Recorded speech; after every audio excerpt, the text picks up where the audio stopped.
everyone. New angle. People apparently like seeing me while I paint, so now you can see my whole ground setup. Hello to everybody watching on YouTube, Twitch, and Twatters. I did send the link out, so there might be people that pop in so they can talk to me while I paint. But this is my ground setup. I'm back to painting Dixie. I figured out what was wrong because she looked a little silly. This eye was too close to the nose and a little too far down, so I just moved it up.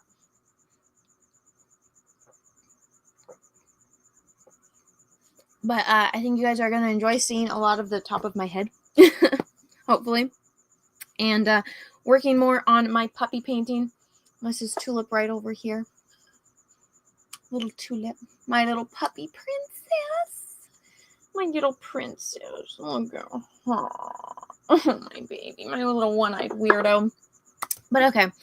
The chat is a little far away from me right now, so I should wear my glasses, but I don't. Oh no, they're in my bathroom. But let's see. I can hear crickets. I apologize. There's no avoiding that. I'm using my blue snowball microphone, so it picks up everything. Just think of it as like ambiance. This is my phone stand, so I can record. So this is just, and it is currently recording. This is a little behind the scenes of what it actually looks like while I paint. You guys always only see this. So now you get to see me in all of my glory, I guess. So hello. This is what I look like. I got some comments saying that like my head was huge, and I'm like, maybe it's just an unflattering angle. And then I looked at some of my older videos and I was like, it is a very unflattering angle I've been using lately. Because, and I even like went and I weighed myself and I was like, I lost all my baby weight, so I don't know what's going on. And I actually, I think it's the angle. So yes, I look awful. I have no makeup. I showered and now I'm painting. But this is what I look like. This is how I paint when I'm sitting on the floor. I'm on a pillow. Have my laptop right here. Camera, filming, microphone, and then my computer is up there. I have 4 screens up on my desk. My camera is right here on a different stand next to my mouse. So nothing is normal. I see somebody saying good night, weirdos. Well, I'm just going to start painting. If you guys want me to zoom in so you can see it more, I can. But as of right now, this is the best I can do if you want to see me as well. I thought about getting another camera set up, but the one that I have, I don't like it because I can't zoom in on it. It's like I just have to crop it up close as compared to like there's no zoom and I can't find settings for it to zoom. So this is what I have to do. It's unfortunate. But that being said, I am going to start painting. I did invite guests. I sent the link to the weekly room that has like all the people that usually go on Jack Show and Ballers. I sent it to Nina and I sent the link to Rhino and Jay Bama. So if anybody comes in, they need to comment in the chat so I know that they're here. But I guess I'm just gonna start painting. And I don't really know what else to say as an intro for this, but you guys get to see me hunched over like a goblin for the next few hours. And again, I apologize about the crickets. There's nothing really much I can do. I usually would mix, like pre-mix colors for this, but I did not. So this is me just going in. I've never painted a dog's nose, and I did not realize how complicated they are.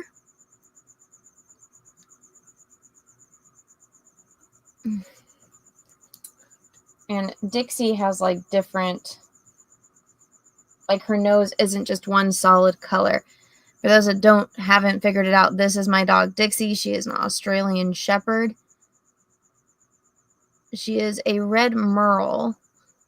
So her fur does not match. She does have 2 different colored eyes. I saw somebody yesterday leave a comment saying that if she has 2 different colored eyes, why didn't we name her Bowie? Because one, she's my husband's dog, so he got to name her. He picked out Dixie. I wanted it to be named Daisy because I like naming animals after flowers.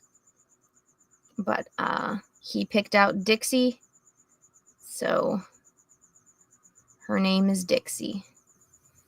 And I was like, it would have been so much nicer to have a tulip and a daisy, but no, we have a tulip and a Dixie. But I guess it suits her.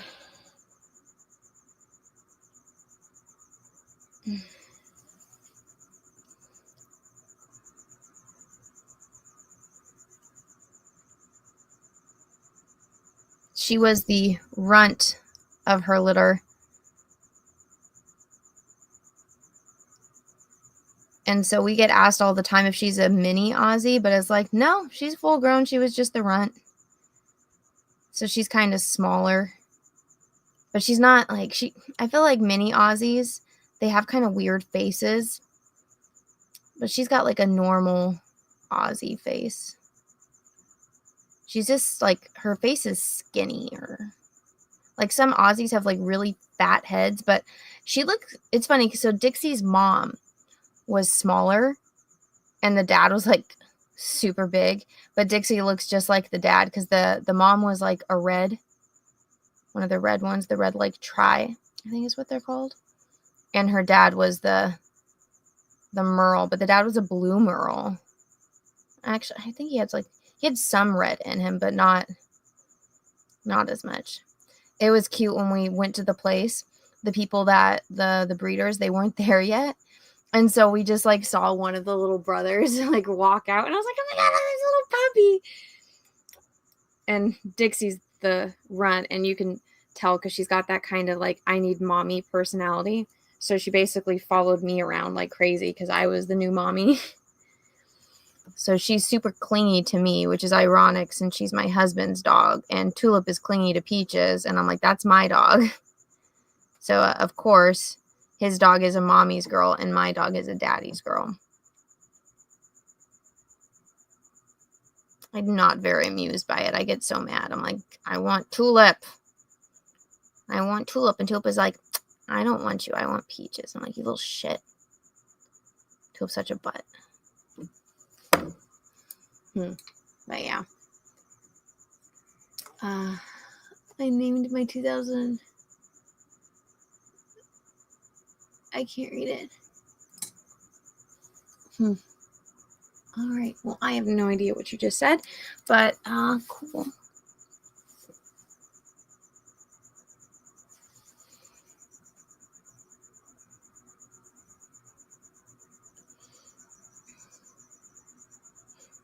I made the mistake of asking Mr. H a question about Alien right before I started the stream, and I see he just responded. I have my Twitter DMs open on the screen in case somebody I sent the link to was like, yo, let me in. But I thought he'd be sleeping. It's the UK. What time is it in the UK? Isn't it late over there? I really want to get this nose right because it's driving me crazy.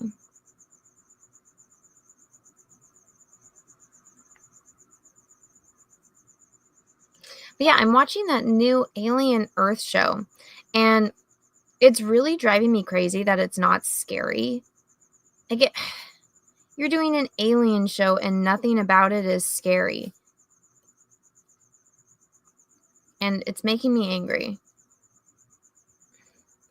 And I really don't like the plot armor. I think that's one of the things that works so well about the first Alien movie is the fact that like you didn't know who was going to survive. Like, because you don't know who the main character is. But this is like, it's so obvious this is the main character, and it's so obvious that, oh, hi, Jay. Let's see. What's up, Jay? Hello? I can't hear you.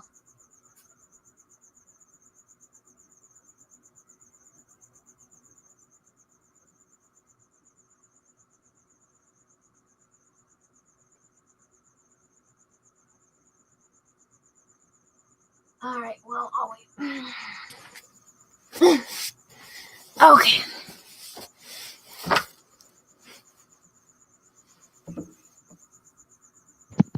How about now? Yes. Can you hear me? Perfect. Okay. What's up? Not much. I figured you caught me. I was about to go to bed, and then I saw the message. I was like, okay, I'll just come on. I mean, it's what, 4 o'clock now Oh, really? here? Yeah. Yeah, I want to get this done. So there's this company that makes custom like wood panels for artists, and every year they do a pet portrait competition, and I always buy the panels that for it, and I never do it. So I'm like, I need to do it at least once. Of But course, you're doing Tulip. well, Tulip is over here. Oh, I you've think already I done messed it Tulip. up. This one's Dixie Doo. So there's Tutu. Now, is this before the eye accident, No, or her eye's gone. if you want to win, you need to put like a pirate patch and put a pirate's hat on her? Oh my god. I'm like, hey, please pick my disabled one-eyed dog. The cute factor, you know? I will try. But we'll see. I've already seen them post like a bunch of entries and they look really good. So I'm like, I'm not doing it to win. I'm just doing it because I bought the panel and I never do it. So I think I should make an effort. But have you watched that new Alien show? No, I don't have Hulu.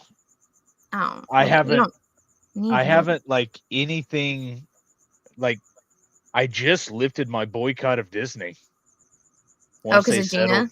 Yeah, and they settled and apologized.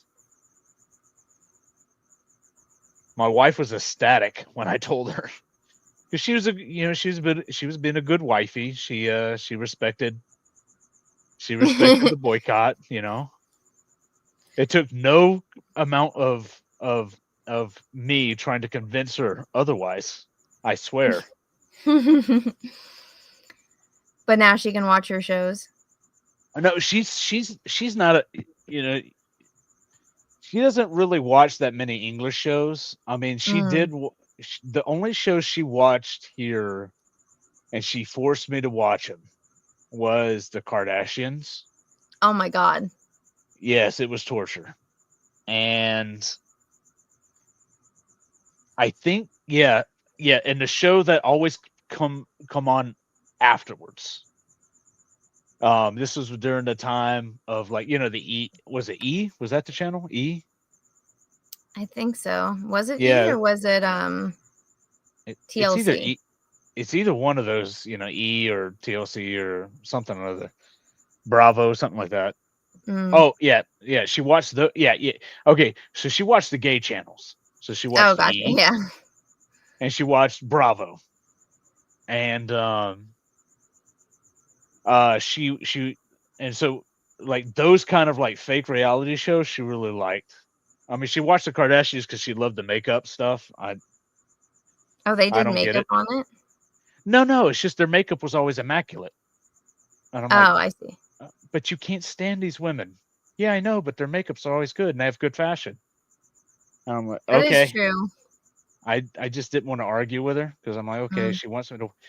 And I think the show afterwards for a while was the wrestling show. It was like the women of the wrestling. Ah. Yeah, Total Divas. That's it. That's it. And watch that. Well, I'm a big wrestling fan, so I didn't mind that, but it was the same show basically. And but she's more about going to the parks and stuff, and like her family when they come up from Brazil. So she It was wants a to go little. to like Disney. Yeah, she wanted to go with them, but she, like I said, she's a good wifey. She respected the boycott and everything. Because I mean, the stuff that happened with Gina and the stuff that that the company was doing with the anti-abortion bill and stuff, and trying to get involved with the politics here in Florida, kind of ticked her off too. So, Well, didn't they but fuck she, that up? yeah, they did. And that's the reason I'm kind of like, okay, well, they've backtracked on a lot of this stuff, so. But it's so boring there to me now. You know what?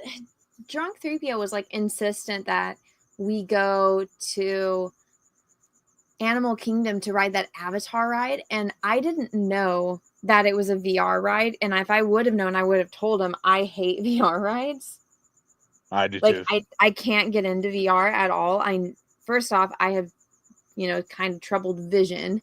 So whenever Same here. they put on the glasses and stuff, I'm just like, I know that this is fake and I'm not moving. And the way that they do 3D, it's like you have to be looking at exactly what they want you to look at. And if you don't, then Right. it's like blurry. And so we waited in line for like 2 hours, and then we get there and I'm like, is this a fucking VR ride? And we ride it, and I'm just like, I wouldn't recommend anybody waiting in that Completely line, but underwhelmed. Yeah. yeah, well, I was just upset. If I would have known it was a VR ride, because he just kept saying like, "Oh, I can't describe it. It's just like amazing. People cry after this ride," and I was just like, What?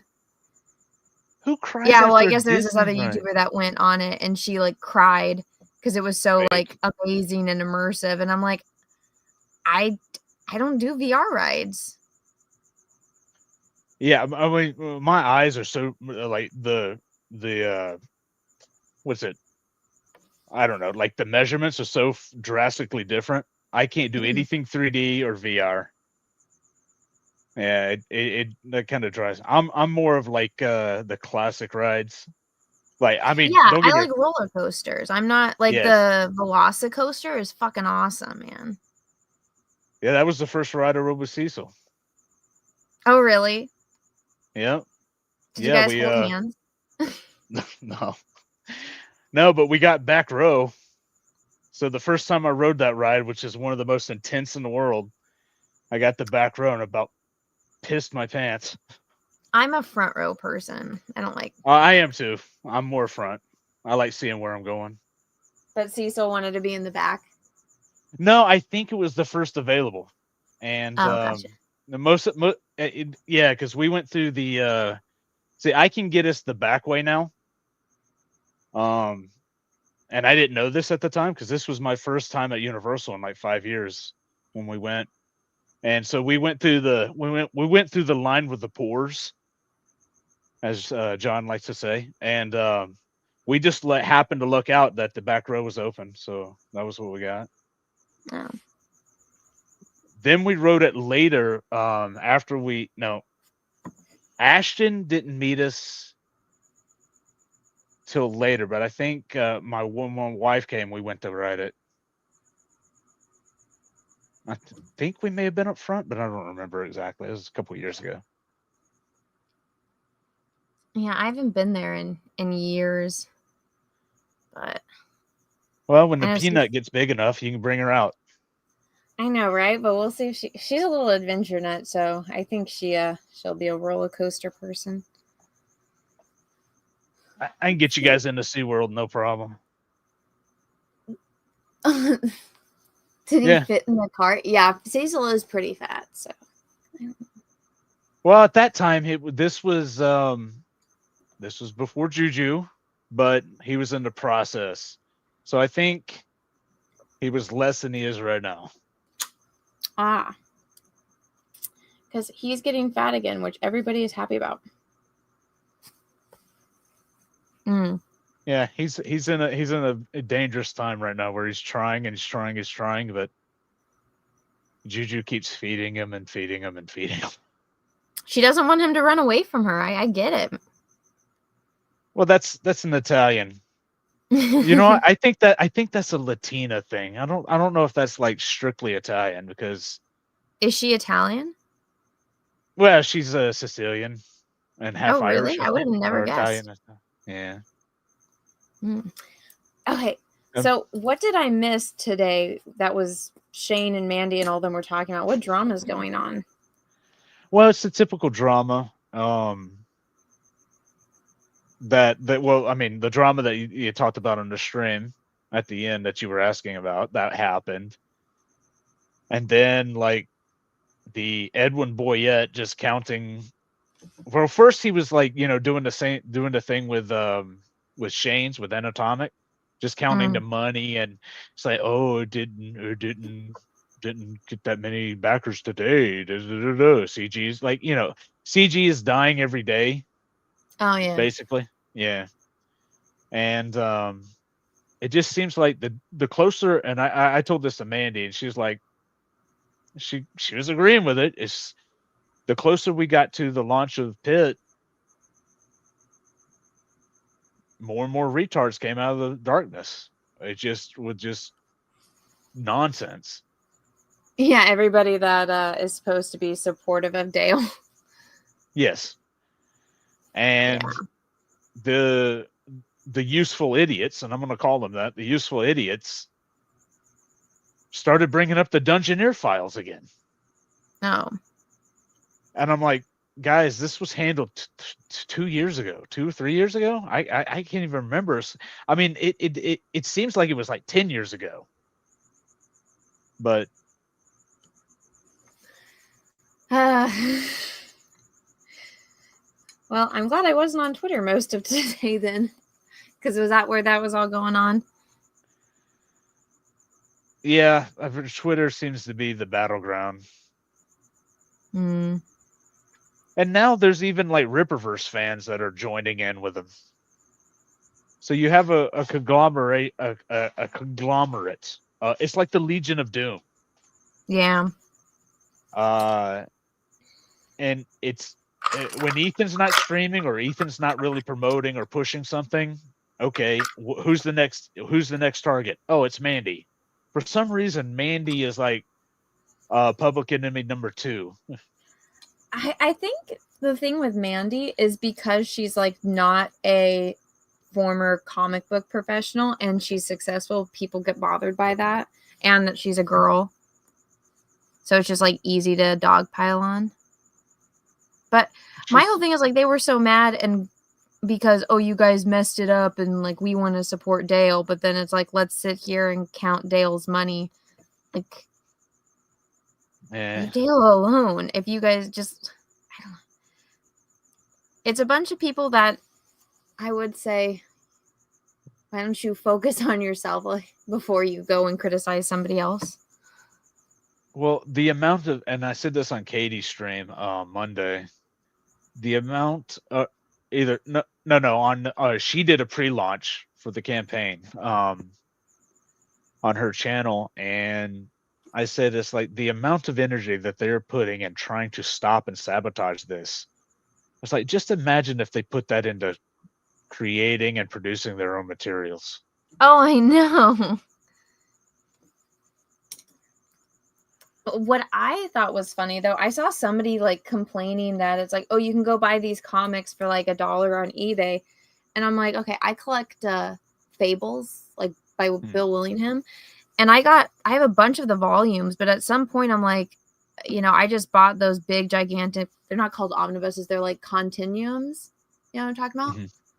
Yeah.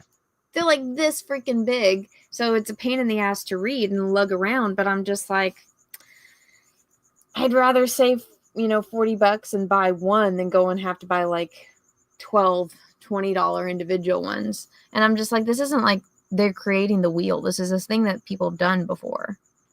Well, also, if you just want to read Pitt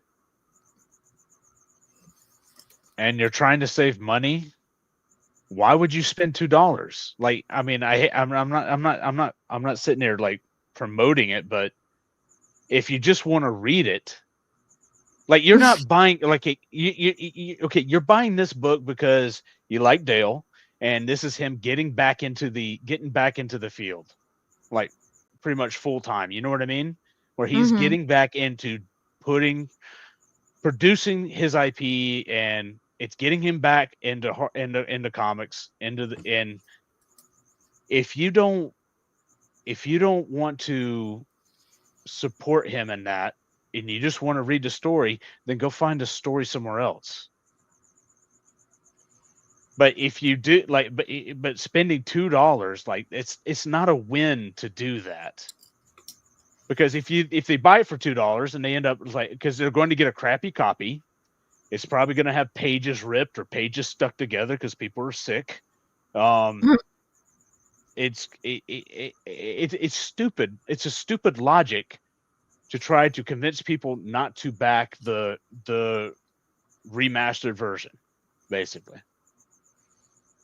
Yeah, but I mean, it's like you guys were so mad that it didn't happen, and now that it's happening and you don't want to support it. And at the end of the day, it's like, well, were you going to buy it anyway? If the answer is no, then you're not a customer. Why are you even talking about it? Like, I Well, don't go and talk about stuff I'm not going to buy. well, I think the person that put that post, well, the one I saw, was a Ripperverse fan, and I'm like, what does this have to do with you, man? Like I don't I don't understand. I get it if okay, if it was Ethan, all right, I'd understand it. You know what I mean? Because Ethan's got a dog in the fight. Dale doesn't. Mandy didn't, although they did bring her into it, but yeah, I just don't get the people taking other like I don't understand people fighting on behalf of other people. And I don't understand people taking other people's offenses and then fighting for on their behalf. I don't get it. I'm just like, you guys must be really bored. But I thought everybody was like all for supporting Dale, but I guess they weren't. No, it was really just like everything pretty much from what I get, everything that Shane and Mandy says about all that happened and the reasons why seem to be on point. I mean, anybody who has been here since that time and has watched it unfold, they're all backing the book and they're all supporting Dale Yeah. because they all know they've all seen what has happened. They've all seen what has been said. You can't take down the stream because we have videos of it. You can't say, "Oh, I didn't Unless say it's the that." one from last night. Wait, which I went one? to go watch Trashcast and it was gone. I was like, what the hell? Oh, I saw Ethan posted it. It's because he fell asleep. And I was like, that's hilarious. he was dead tired. But I think it's up as a membership stream right now. I looked. I didn't see it. Well, I mean, it was only like 30 minutes. It wasn't a whole lot. Oh, it wasn't? Okay. Nah, it wasn't that in detail. It was basically if you had to grade it as on Ethan's effort, it was kind of like a C effort Mm. from his normal. Yeah. I Well, think I it was a still think little it's bit funny he fell asleep on stream. I want to clip it for an intro for him. well, I don't think there was anything embarrassing. I don't No. remember. I'm sure Katie will get it if there was. Yeah. I'm sure she'll clip something from tonight. Was there a lot of juicy stuff coming out tonight or something? I No, didn't get to watch like any of the stream. the The juicy baby stuff started was. crawling, so I've been chasing a Oh yeah. child all day. The juicy stuff was already. It was just like rehashing. It was when he brought up the guy with special needs. That's all I'm gonna say. Yeah, I they don't know who found a that guy. is. Oh my There's god! so many people that just popped in my head. I don't know which one. Put it in the private chat. I, I won't say it. no, no, no, no, no, no. It's a guy on. He's one of these guys that you find on Instagram, and what he did was I don't want to spoil it because it was pretty funny, but he caught us all off guard and got it. Yeah, it's yeah. I don't Oh, know. wasn't that like little midget Um, person in the wheelchair? yeah, Humpty Dumpty. Oh, His body shape is like an egg with arms. yeah. I think Mandy said he looked like Mr. Potato Head. No, he Yeah. kind of does. Yes. And then before we got to the point where he started playing the sound, Shane started doing that Woden shot voice he does, the owl Oh my like god. Yeah, and then he pressed play in a video, and the guy had the same voice. Meh. Yeah. I blame Shane 100% for that. I blame him for making me say mean things or mean jokes. It's funny though. You know, this is the first time I've seen your floor. Yeah. Is it carpet or hardwood? This is carpet. I have like those cushions like that you usually see in like workout studios. So this was Oh, yoga mats. no, it's not a yoga mat. It's you usually see them in people's like gyms. They look like puzzle pieces that connect. Okay, yeah, And this is yeah. over. So this house, this was like a room that they built onto the back of the house, and so it's like a slab of cement. And when we toured the house, it was like set up like this was an office slash gym slash storage because they had like a desk, some workout dumbbells, and like a yoga mat, and then like container boxes from IKEA.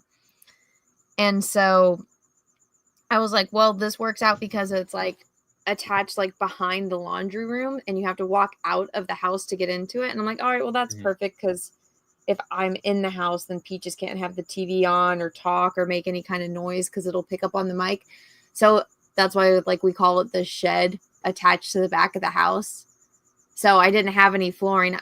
In hindsight, I would have gone and like got those like the fake wood that you hammer together from like Home Depot or something. Yeah, vinyl slats. Yeah, those things. I would have done that. But instead I just was like, I'll get those cushion gym puzzle pieces. But I'm like, it's such a pain in the butt to clean because I was stupid and got black. Yep. And so I got this carpet, which is not very comfortable, but it's very easy to clean.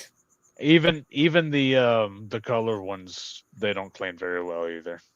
Yeah, I have gray too, but eventually I'll redo the floor, but we're gonna add on to the house and tear this off, and I don't know what I'm gonna do.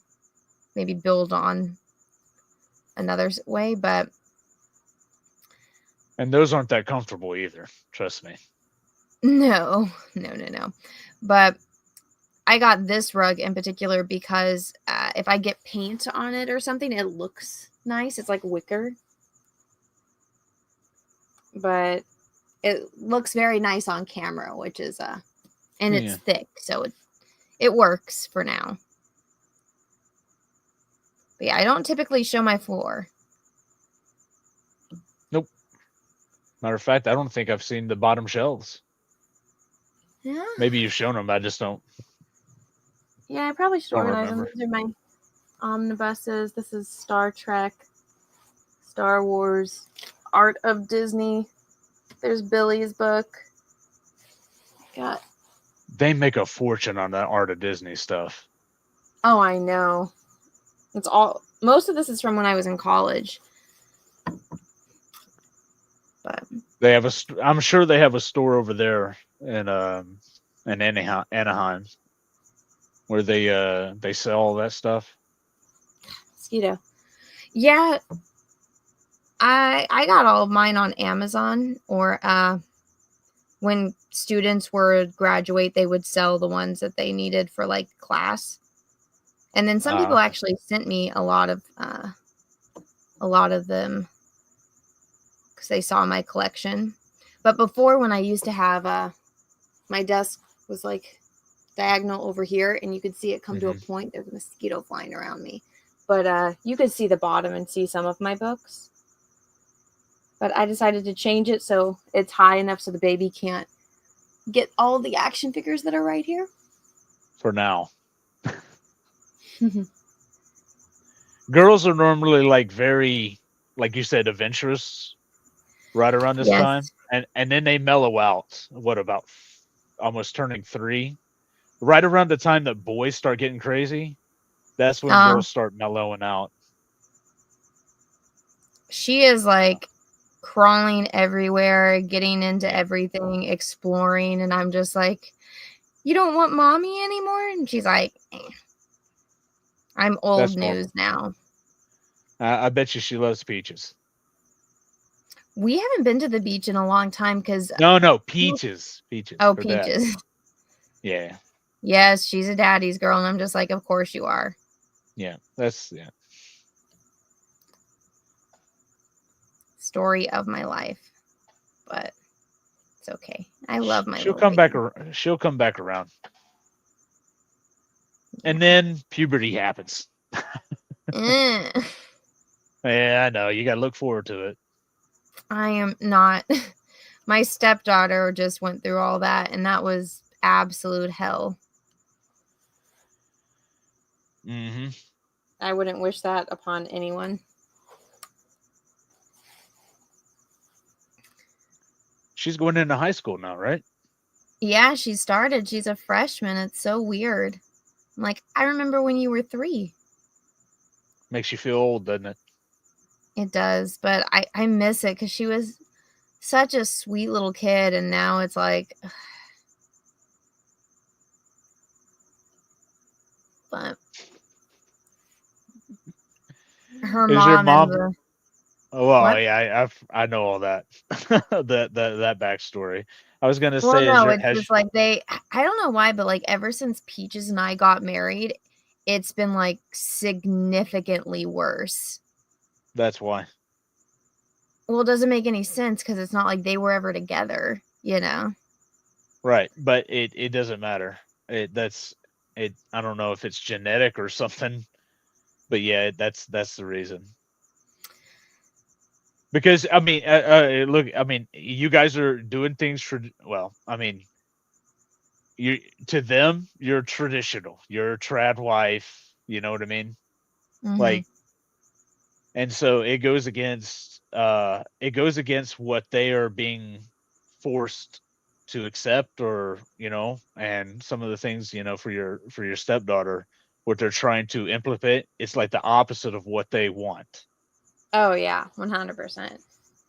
And also, you being you being with him and stuff like that, it's like I don't know exactly if it's something about that. I want to say it's primal. No, I it's just instinctual, I think.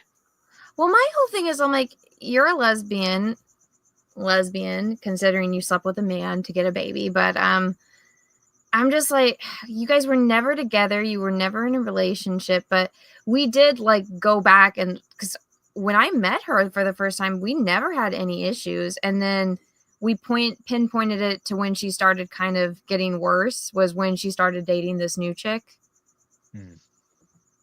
Yeah. The It's like I don't know. It's like they turned into mean girls, you know? imagine that.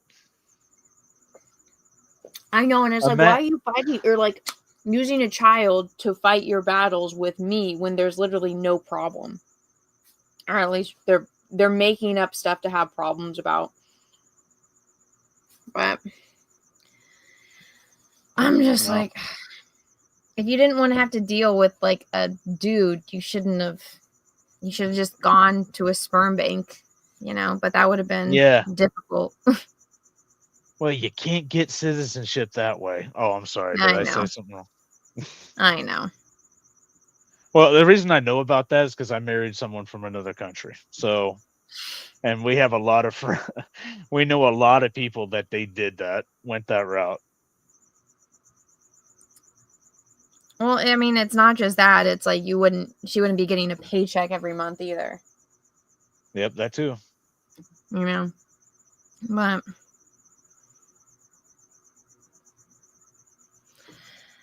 yeah, so high school, I'm just like, oh, I miss it when she was in elementary and even like middle school, but I don't know. We'll see. It's hard because it's like you don't want to like make a kid do something that they don't want to do, but also like the mom isn't being a mom. She's letting a 14-year-old make life altering decisions. And it's like, no, no, no, no. This is absolutely awful. Like, instead of going to a normal high school. She's going to a charter high school for welding, like for boys that aren't going to go to college and just become like welders. Is that what she wants to do? Or is that No, what they're convincing her to do? she wants to be an astronaut, but she's going there because, get this, her girlfriend is going there. And when Peaches asked her, he's like, well, is the reason you chose this school over like all these other schools because of your girlfriend? And she was like, yes. And we're just like, and Peaches tried as hard as he's like, well, what about this school? What about this school? And I think since the mom and the girlfriend found out Peaches wanted her or was encouraging her to try to go to a different, like a normal high school, they were obviously on team charter school for welding.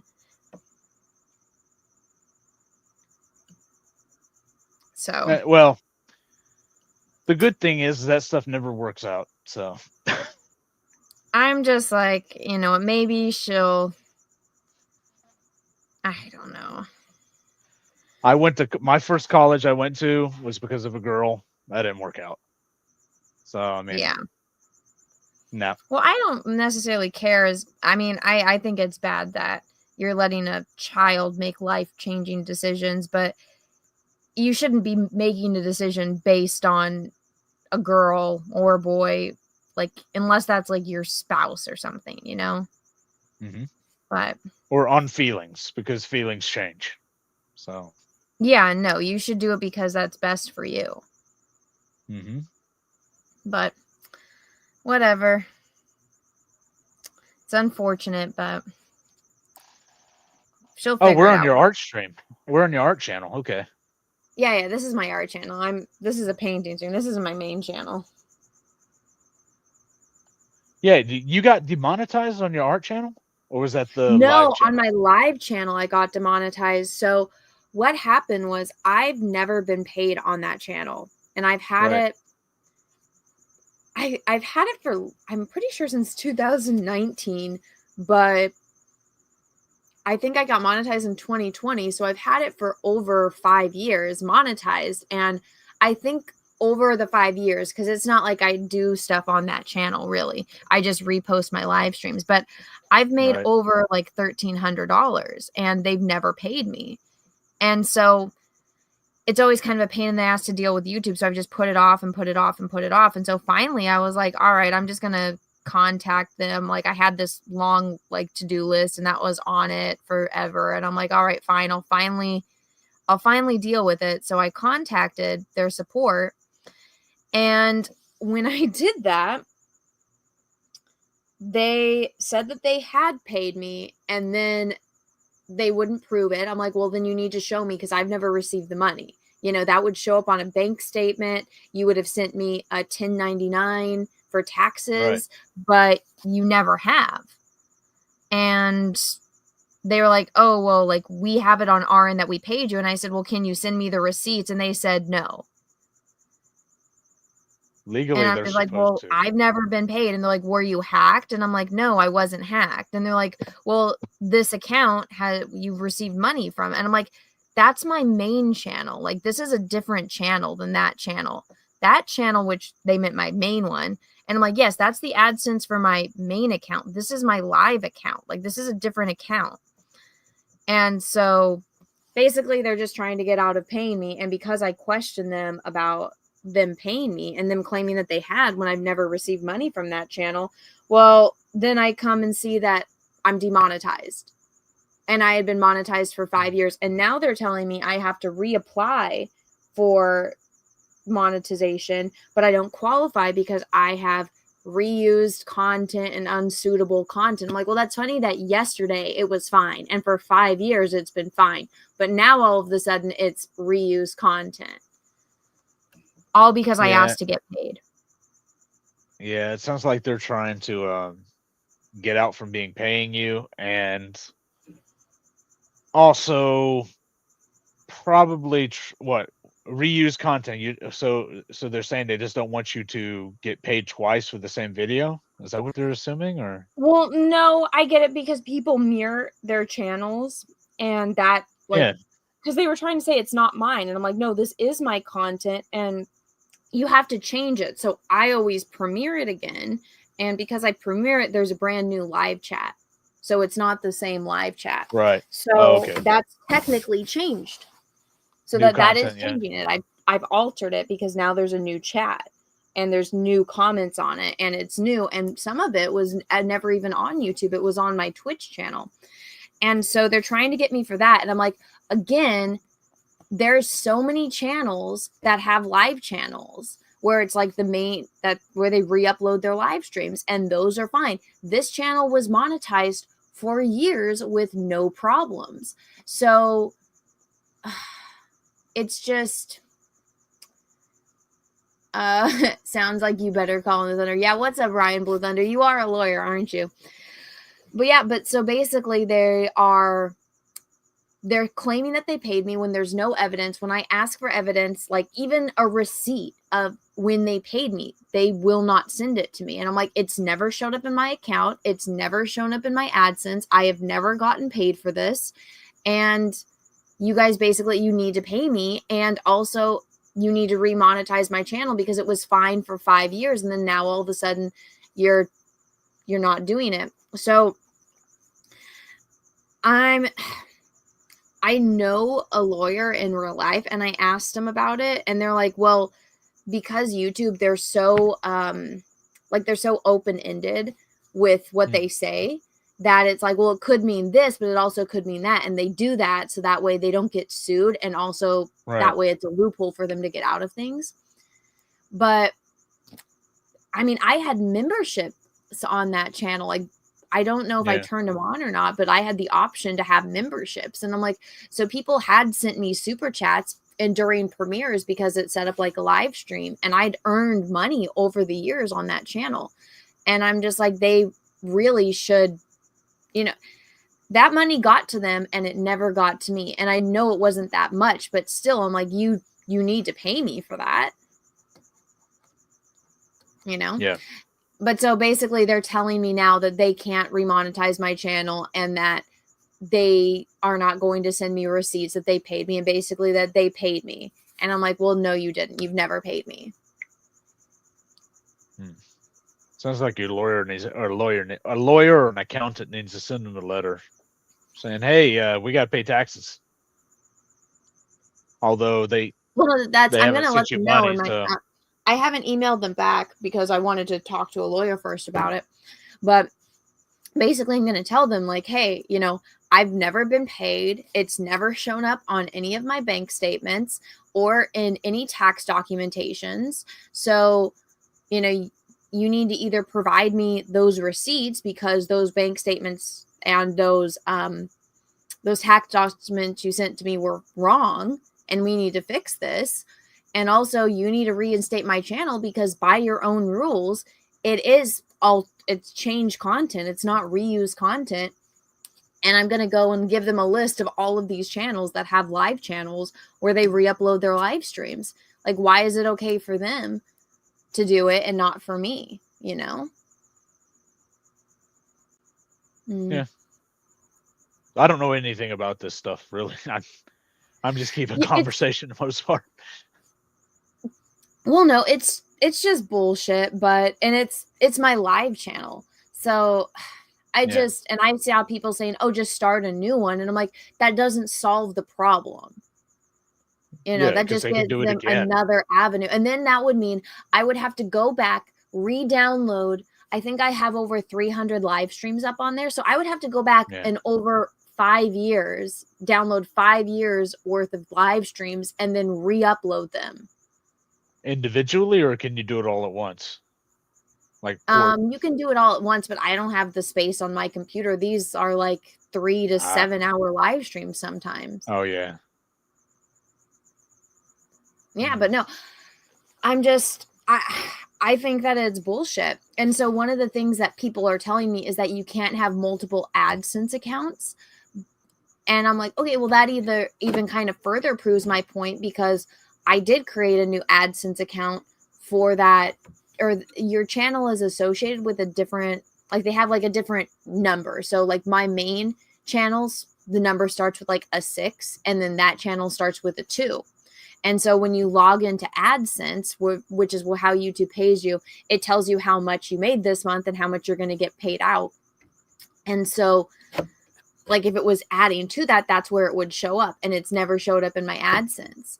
And I've never gotten paid for that other account. So it's all this like technical, really stupid bullshit that if I just talk to a human in real life could get solved in less than 5 minutes. But because I've been going back and forth with bots, it's causing problems. And again, if they want to try to get me for reused content, I'm going to be like, here's a list of YouTubers and that have live channels where they re-upload their live streams. How come none of them have, right? How come they're all able to be monetized, but I'm not?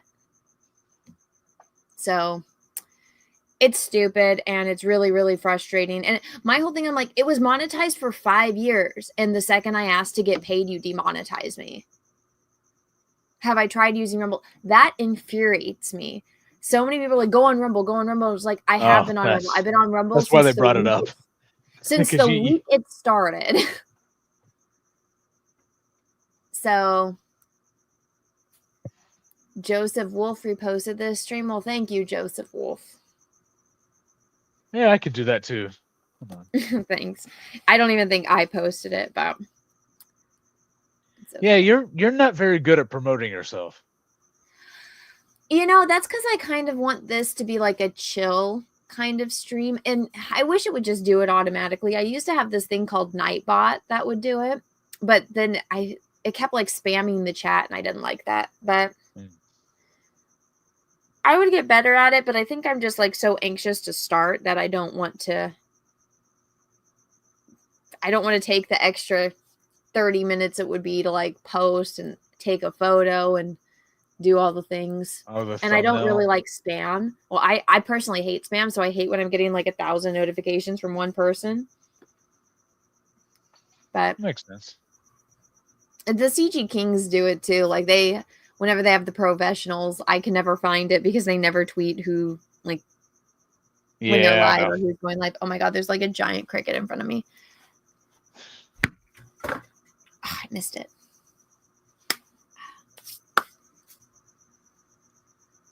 I blocked Nightbot. It's annoying. Yeah, I had it set up for a little bit and then it went kind of rogue. Oh, I had a DM from someone. I had invited Rhino. I don't know if he's going to come on.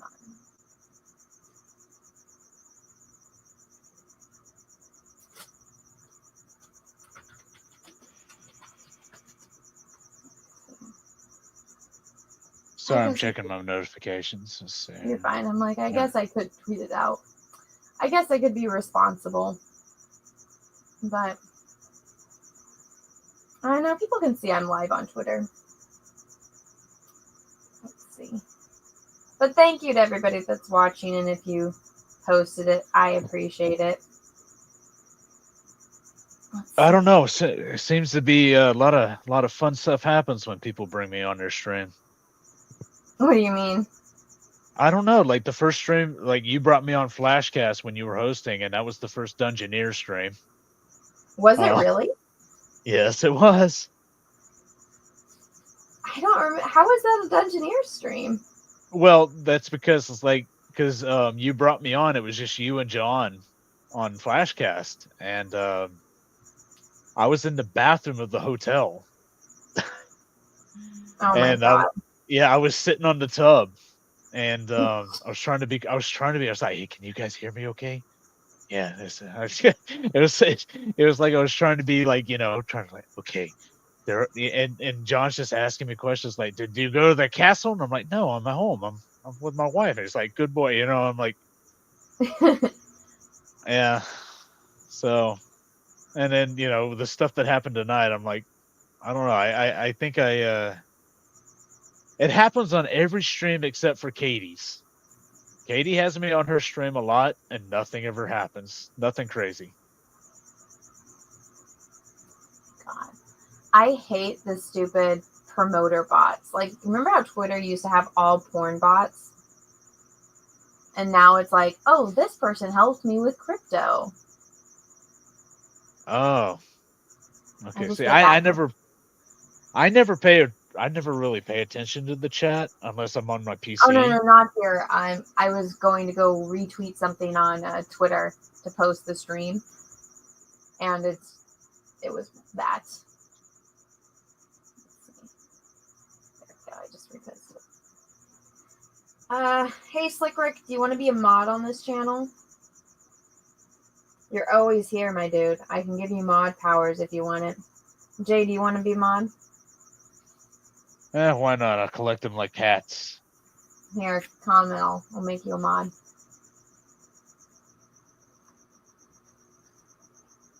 What's up, Ravenclaw? No problem, Romy. Oh, I'm already a mod.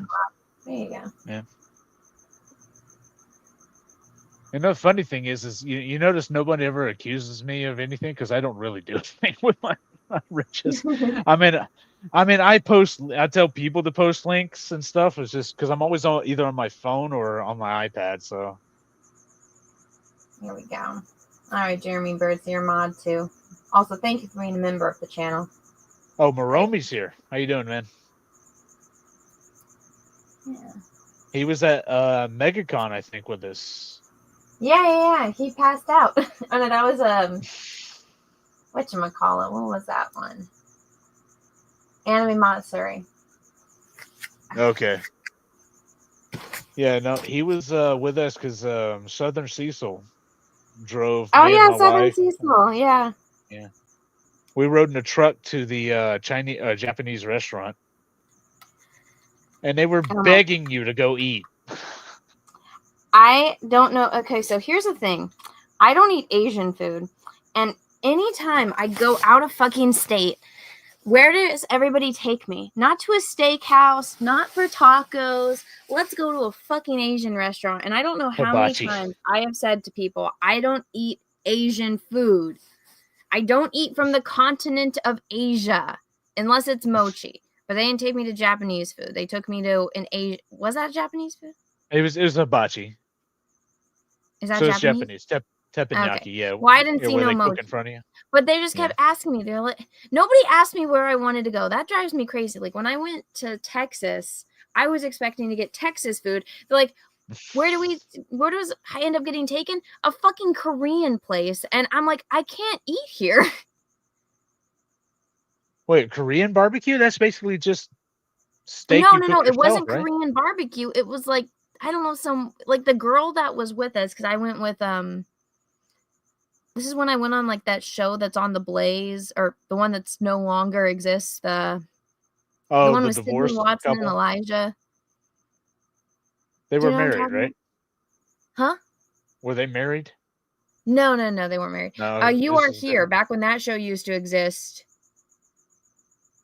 But it was me, Lila, Brittany, Chrissy, and then like one of their Asian friends.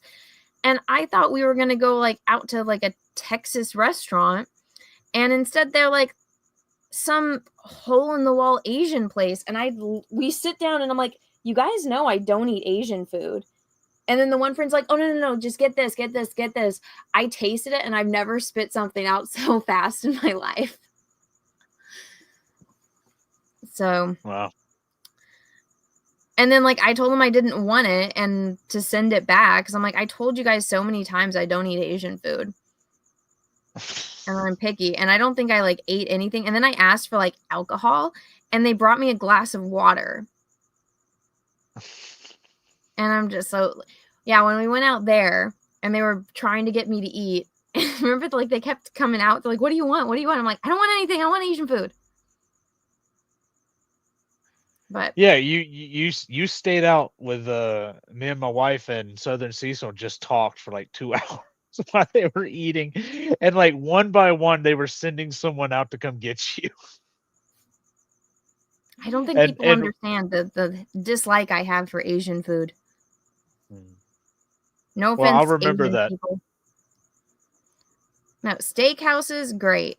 Tacos, Mexican, great. Italian food, great. Asian, no. I'm not an Asian food people. Yeah. But also, me and they my picked wife a like to restaurant eat that like anything. all of us couldn't go to. Yeah. which was dumb. Well, when they asked me, it's like they're like, "Oh, it's Kobe's. Is this good?" And I'm like, "Yeah," but I was like, "Yeah, it's nothing special though. I mean, it's just like Benihana's." And they're like, "Okay, that's where we're going." I was trying to get them to go to a British pub place that had like Oh, that would have been hamburgers, so much steak. better. Yeah, Oh well. but I got a look as like I don't eat poor food, and I'm like, okay, get out of here, man. Oh yeah, and then like when I finally did go in, it was just like me and Chrissy laughing because it was Mr. Biggins just fighting with Brittany. Yeah, and then it continued at the bar. Dude, I was so drunk. I don't remember the bar very much. I do remember me and Vaughn riding that swing. And you guys were like, somebody just died on this last week. And I was like, cool. Well, that wasn't really the one that someone died. The one Oh, that was it? someone died, yeah, the one that someone died was further down. It was the drop tower. Oh. Yeah. And yeah, that was it was like a week before. Oh my gosh. Well, we didn't die. We lived. I still think it's crazy. I mean, being 200 feet up in the air with just like a few chains holding you up. It was fun. I'm sure it was. It's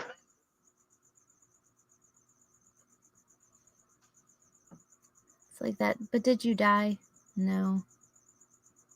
Ah.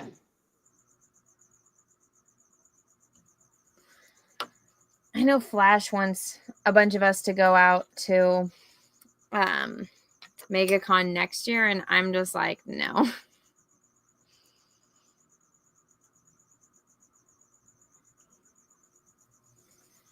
I'm kind of done with cons for now, or at least traveling. I know me and the guys were talking about going to the Star Trek con next year. Oh, you mean the landing party? Yeah. Yeah. Cuz they wanted to do one like out on the East Coast, but me and Aaron live out here and we're like, that's pretty far for like us to go. I'm glad I'm not the only one that lives out here, that like Aaron's out here too. But the Star Trek one is in Vegas, and Grandma's like, "Oh, I'll go to Vegas." I'm like, "Yeah, I know." Vegas is an easy one to convince people to go to. They used to have at the Hilton the Star Trek experience. Yeah, but they got rid of it. It's so annoying. Why? I thought it was like they're lame. They probably the license is expired. That has to be it, because like every time I went out there, I mean, I didn't ride the new one. I think the new one had the Borg in it. Oh. But the original one was pretty cool. I never got to ride it, so I'm Well, I mean, they actually teleported you, so they would line you up in the lines like a simulator, like a like Star Tours. Oh, we have another guest. Uh-oh. Hello, Shane. Hey, what's going on? I'm painting my dog. What's going on with you? Working on something. Is it for your book? He's drawing. No, it's actually for somebody else. Like, I got to get back to my book. I'm like kind of stalling on this though. I just need to. It's been distracting week. It's not even like I'm stalling. It's just a lot of distractions this week. What's you're painting your dog? Why? So there's this art company that makes custom panels for artists, and every year they have a pet portrait competition, and every year I buy the panels and I never do it, so I'm like, I'm finally gonna do it. Oh, gotcha. I've never painted dogs before, so I'm like, this is fun. But it's a big thing right now, to at least in like painting, is to do like abstract mixed with realism. So you'll have like a really loose painting and then like have a couple areas like the eyes be super tight. So I'm trying that style, which is not usually what I paint in. So everything is, I'm like, I'm just trying everything for the first time now. Well, it's in art college. I had like a airbrush professor, like even though Photoshop was coming in, like airbrush was dead. Like he we were still having to learn airbrush. It's kind of retarded in hindsight, but he was trying to sell us on that technique. That's not a new thing. That's kind of old. Well, right People now, the still- way people are doing it, I guess it would be considered more like mixed media. Yeah, he would I'm do not doing like it. wash and airbrush, a mix of No. colors. What they're doing, it's because I know what you're thinking about. It's like more, maybe I should say like street art kind of stuff. So it's like they'll do a painting, they'll just like throw a bunch of paint on a canvas, then they'll like trace out like a perfect sketch of like a woman's face, but like only some of the like line art for it with like a Sharpie. And then they'll like get newspapers, put that in it, and then get spray paint and mix it all up. So it's either that style or the way like King Charles's painting was, you know? But that's like all the big rave right now for like basically everyone I follow on Instagram. And I'm just like, I guess I'll try it, but I really don't want to do the street art aspect of it. But right now, I guess maybe it's because I live in SoCal, that sells really well. So I'm like, maybe I'll do it. Well, airbrush will always be in business because, you know, people who go on spring break need t-shirts. Oh yeah. I don't think Anna gets that joke, but I know Shane does. do not. Yeah, no, like it's a redneck thing, Shane. It's a redneck thing. It's like a boardwalk thing. Like people go Daytona. to the beach and get like a shitty t-shirt, airbrush, personalized t-shirts before they get drunk and puke all over it. Yeah. Kinky. Well, if you're into that stuff, I guess.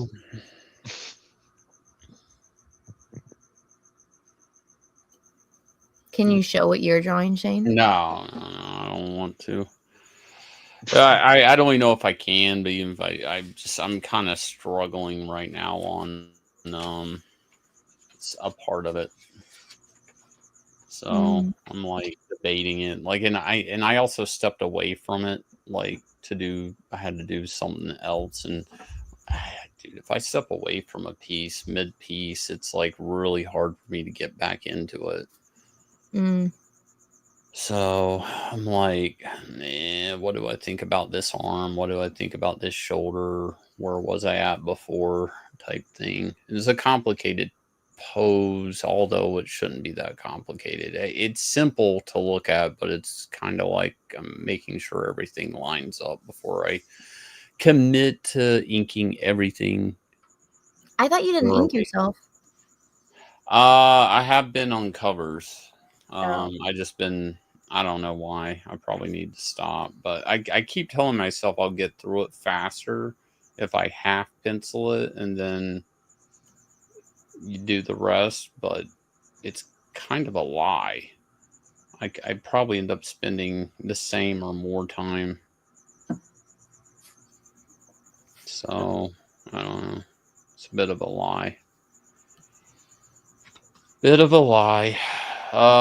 What's been new with you, Jay? I was on that stream with you, but I don't even know what's going on with you. It's all right. I'm not that important, remember? Who said that? A bunch of people. Oh. Well, you gotta remember, I paid my way onto the streams, so. Oh yeah. Oh, is that the narrative? That's what they say. Yeah. Yeah. Well, I mean, that, and I take too many steroids, and what's the other one?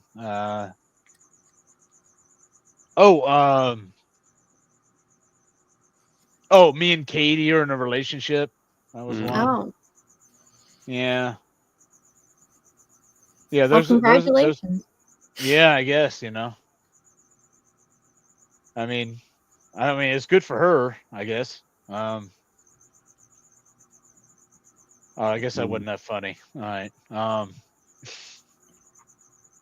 Now, right now, I'm actually integrating AI into my business. So, how's that working out? Well,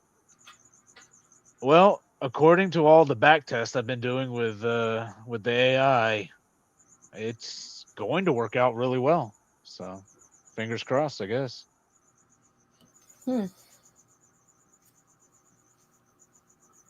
I don't want to say it on stream exactly what I do, but yeah.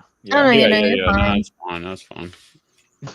But I was thinking about that the in other the day. future, I'll let you know. In the future, I'll let you know with everything. So I was thinking about this the other day, but like AI, like a motherfucker, is going to hit not just the film industry, but the legal industry. Yep. I was like, they're fucked. Like, I mean, they may still need, like, just for, I don't know, like law reasons, humans to do stuff, but technically, like, fucking AI could, settle cases. What they'll end up doing is they'll handcuff it. What do you mean by that? Well, it's handcuffed now as it is. It's kind of like if you interact with Grok, it'll remember simple things, but it won't remember, like if you say, okay, my name is this. Well, okay, I'll give an example. Anna, you probably remember this, but I was searching something because somebody said something to Anna. So what I did is I asked Grok to verify it, and Grok dropped personal information about Anna, and I'm like, wait, hold on. I was like, why are you telling me this? And then it's like, oh, I'm sorry, I wasn't supposed to do this, and my programming, all this stuff, it will not happen again. Like that kind of stuff it was happening because sometimes it breaks a little bit the mold of the privacy. And like when I'm working with it, I have to repeat every step that I have taken virtually every day I work with it, just because of that reason. If you own the AI, it's not a big deal. But if you're using someone else's AI, yeah, it's not going to remember anything. It doesn't store the data. Some does, but most of it doesn't. I don't know. It just seems kind of interesting, like what fields it. Because I feel like the fucking film industry is gonna blow up. Like I'm seeing like AI videos, like where like they're making like Dragon Ball look believable and cool, and it's like the video games too. Yeah, I think it's just like I don't understand how Hollywood's going to navigate AI at all. See, I'm kind of for AI in the film industry, at least, because hey, it's like if I can punch in like a couple of prompts into my phone and get like a great film and not have to deal with any of Hollywood's woke shit, I mean, karma to them. Well, basically, Anna, imagine it like this: the possibility of like a holodeck, is possible now, and so basically you could go. Let's just this is just pure imagination, but like the VR tech and everything like that, you can say, okay, you know what? Let's Anna, that Star Wars girl, you go into the holodeck or in your VR and you work with AI and say, okay, I want you to input The Force Awakens, like you bought it and you own it, and they input the movie, right? And you get to create and change it the way you see fit for you. You can't sell it. Yeah, that's the holodeck. Yeah, exactly. And you can't reproduce it. So if you wanted, like the original plan, what was it? Finn was supposed to be a Jedi and supposed to be a main character. Or well, that's what everybody thought. Right. Well, that's what they were leading to. So you can change that and make that a reality. And you can make that whole thing with like Kylo Ren and him. And you can make it a whole different story in basically the way you thought George Lucas would have done it. And make your own movie just like that. Mm-hmm. Yeah, there's some. I guess I remember hearing about it, but there's already some Hollywood studio trying to go ahead and square off like the ability to do that. Like basically they're already kind of trying to get ahead of it and build their own platform, like where people will just be able to go in and make their own, like I don't remember which studio it was, like if it was Paramount or it was one of those. I don't think it was one. It wasn't Warner Brothers. So I would remember which studio it is. Let's just say it's Paramount. You'll be able to go in and make like your own Jurassic Park movie. You know, with AI, you just tell it what you want, and it'll perform it. Some Yanzi was informing me about this because she kind of keeps up with the legalities of it a lot more than I do. I kind of try to understand it, but Warner Brothers is already kind of copyright claiming some of these AI videos where like basically they get paid. Like you're able to do them. You can make like an AI Superman movie, but I guess they get like shared revenue from it. Well, if you're trying to monetize it, like posting it on TikTok or yeah. But if you're just doing it, for yourself, yeah, but once you put it on a platform and it can be monetized, Warner Brothers, these studios aren't going to let you go make like a Superman AI video and them not, like make money off of it. So that's kind of the issue. It's like you can go do it, but they're just gonna you're gonna get paid, Well, I think it's just going to be kind of embarrassing for them because they're going to see somebody can punt, like they make a movie, right? Like Captain Marvel, for example, with Brie Larson. Somebody's going to go into AI and make a better movie, a better version of it with Brie Larson and all the actors, all the elements, but do it better. And they're going to get shamed for it because the people making it actually care and they don't have all this woke bullshit. That's what I said after watching Fantastic Four. I'm like, there's somebody's going to take AI and just redo Pedro Pascal. And you're going to see like how he was such a drag on the film. Mm-hmm. Like somebody will just do it for shits and giggles, because he was so monotone and so drab in that movie. Like you just couldn't, like, he killed it. Like I mean, everybody else was trying to lift it up. I think the Johnny Storm guy was trying to do it too much. I don't think he was almost fighting for main character in that movie. I feel like all of them were fighting for main character except for the Thing. Yeah, the one guy. Yeah, the one guy that probably should have been the main character. Well, it's weird. Like he kind of, if you read the comics, like he's kind of the one that you're supposed to sympathize with, like for being, he doesn't really, because he's disfigured and everything, and they totally abandon that. They kind of, I guess, I mean, at the best, he was just shy to approach a girl, and it's like, what the fuck? Like, have him punch the shit out of Reed, he'll just bounce back, like do something. I think it's because they normalize it a little too much. Yeah. Well, I think it was more the body positivity thing, because if you have the Thing ashamed of himself, then you're going to have every fat bitch on Twitter being like, he shouldn't be ashamed of his size. Yeah, that's a good point.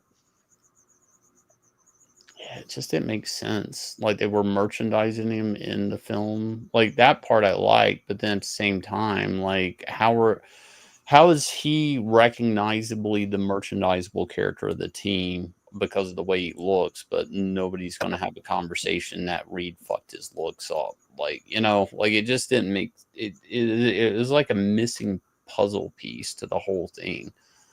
It's like I was surprised. It's like, how are you even doing this story and not even touching that? Who directed that one? I don't know. I know. I don't know. Director here. Like I honestly don't know. It's you know what's sad about that too is like the guy, which I think it looked horrible, but people say it was good. No, I wasn't filming any of that. What? I record this for my Instagram. Time lapse. Yeah. But the guy that did the last movie that came out before Fantastic Four, I can't remember, Silverbolts or whatever, Thunderbolts. Like, that guy's directing the X-Men films, and it's like, I thought that movie looked like shit. I didn't watch it, but like every scene I've seen of it like makes me not want to watch it. And I'm like, the scene with the Sentry annoyed me. yeah, I keep seeing that on Twitter and stuff, and people are like, "Oh, this awesome fight scene." It's like, it looks like trash, dude. Like, I don't know why they look rubber. They don't look real. And like, people in our chat, like, I know Beowulf said it was okay or decent, but like, I just can't bring myself to take out the time to watch it. Like, I just don't. Like, I'm going backwards and watching like old shit. Like, I was watching Collateral the other day. I'm like, I'm at a point where I there's years between me and a whole bunch of decent films. Like, I'm just going back and watching old shit. Like, The Departed's on Netflix. I'm gonna watch that again. I haven't seen that in a few years. It's a mob movie, but it's kind of like a cop mob movie. Anna, you might like it. I don't like Scorsese movies. Yeah, but it's got one of Jack Nicholson's best performances. He should have won an Oscar for that. Did he? No, I don't think he did. The movie won something, but I don't think Jack Nicholson won. Yeah. But it's a guy movie, man. Anna, it's a guy movie. I know. I can't stand Scorsese movies. I can't stand mob movies. Oh, hang on. This being a Scorsese movie, like the source material was a TV show, like in Japan. So he kind of, even though it's a Scorsese film, I don't feel like it feels like a normal Scorsese film. Like, the story is pretty complicated, in my opinion. It's simple but complicated. Like, it's basically a cop pretending to be a mobster, and now it's undercover. And then the vice versa, a mobster pretending to be a cop. And they're both connected to the one character. Jack Nicholson's character. It's supposed to be like Whitey Bulger, I think. Is it Whitey Bulger? I don't know anything about that. I can't remember. It's the Irish guy, the Irish mobster guy that they caught in California near you, Anna. Yeah, but the original source material is like either novels or some Japanese show or something. Moromi's probably spamming it in chat, so I don't know if it's really based off of a real gangster. I don't know. Like, I don't like. I mean, it's very, to me, it stands out from all the Scorsese films. Mm-hmm. Did he do Wolf of Wall Street? Yes. Yeah. Okay, that's the only one of his movies I like. You'd probably like The Departed. She's not gonna like it, Shane. We've tried to get her to like Casino. We tried to get her to like Goodfellas. Yeah, but this one's different. Yeah, but this one's different because of the undercover cop aspect of Leo's character. Even though there's mob shit in it. I already know he dies, though. It doesn't matter.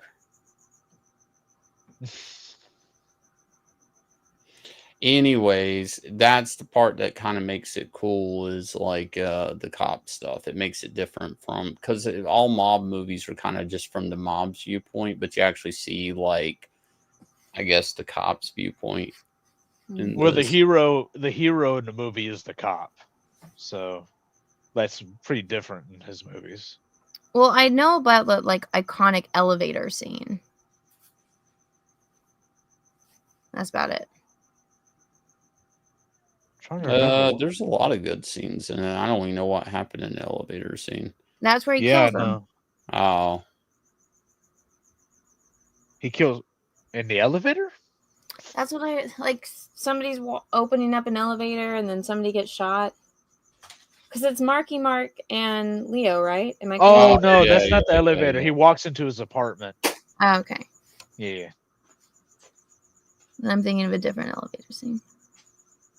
I thought you were referring to where they threw Martin Sheen off the roof. Oh, Martin Sheen is in it? Yeah, his death is pretty visual and impacting. Mm. It's got a lot of actors you would know in it. Yeah, it's like an all-star cast, right? Yeah. Alec Baldwin's in it, right? Yep. He plays the sergeant. Yeah. And Martin Sheen is their boss. I guess he's the lieutenant. Yeah. Is Jack Nicholson like the main bad guy? Yeah, he's the guy. He's the mafia guy who's kind of like the center of everything. Yeah, but he's kind of insane. Like he's Yep. not. He doesn't act like any other like mob movie character. Like I know he's the guy at the top on the mob, but he doesn't exactly act like a mobster most of the movie. Again, it's like one of his better performances, I think. Well, he's a snitch too. Like he's a snitch. While being, he's an informant while spying on the cops. So, and one thing I noticed was he's an artist in the movie, but isn't Jack Nicholson? He's an artist. He can draw, or is that just him acting? No, a lot of actors, they get into art in their free time. Like what? Brad Pitt paints. The Grinch guy paints. I think it's just they have so much money and so much time, they just say fuck it. Well, Jim Carrey's painting Jesus. Also, thank you for the gifted memberships and becoming a new member, Ryan. I think all Jim Carrey paints is Jesus, right? That's what he said, or that's what I saw in like a video or something. Do you know Jim Carrey gave like so many women herpes? That's why he went back to Jesus. Well, that's why his like one ex killed herself. Wait, was herpes? Yeah, like he gave her herpes and then he dumped her and then she killed herself. Way to go, dude. Well, at least he was a pallbearer. Out of guilt. Yeah, he was a pallbearer at her funeral. And then he went back to God. So that's all I know from so far. Yeah, because he got his ex killed. I don't know anymore with Hollywood, to be honest with you. It's like I tell everyone that asks me, like I at church and stuff, they ask me stuff, how do you feel about Hollywood? How do you feel this news? I was like, most of Hollywood is a bunch of Satanist pedophiles. Don't really care anymore. Yeah. And they look at me like they look at me like, why don't you tell me how you really feel? I was like, I just did, because they're all Satanist pedophiles. Dude, I was watching something and it was like this about how everything that happened with Harvey Weinstein, because they said that the trial should have been filmed, but I guess one of the times he was accused of something, he wasn't even there, and there's proof that he was like not there because he was at some event and this woman like claiming that he raped her, but because so many people are like backing this up that it just got passed into evidence. So it's from eyewitnesses, on testimony and eyewitnesses, not on actual proof. That's great. I know. And I'm just like, ugh. I'm sure he did a lot of that stuff and he was a monster, but I'm like, at least films were like decent when he was there. Yeah. Yes. And all those women, they all consented to it. Yeah, that's another thing. It's like all of these hoes did it so that way they could get into Hollywood. So, yep. I mean, the Me Too thing, like, had such a, it really fucked up entertainment. Just like I was thinking about that the other day, because I admit, when it really kicked off, like, because I had actually met him before.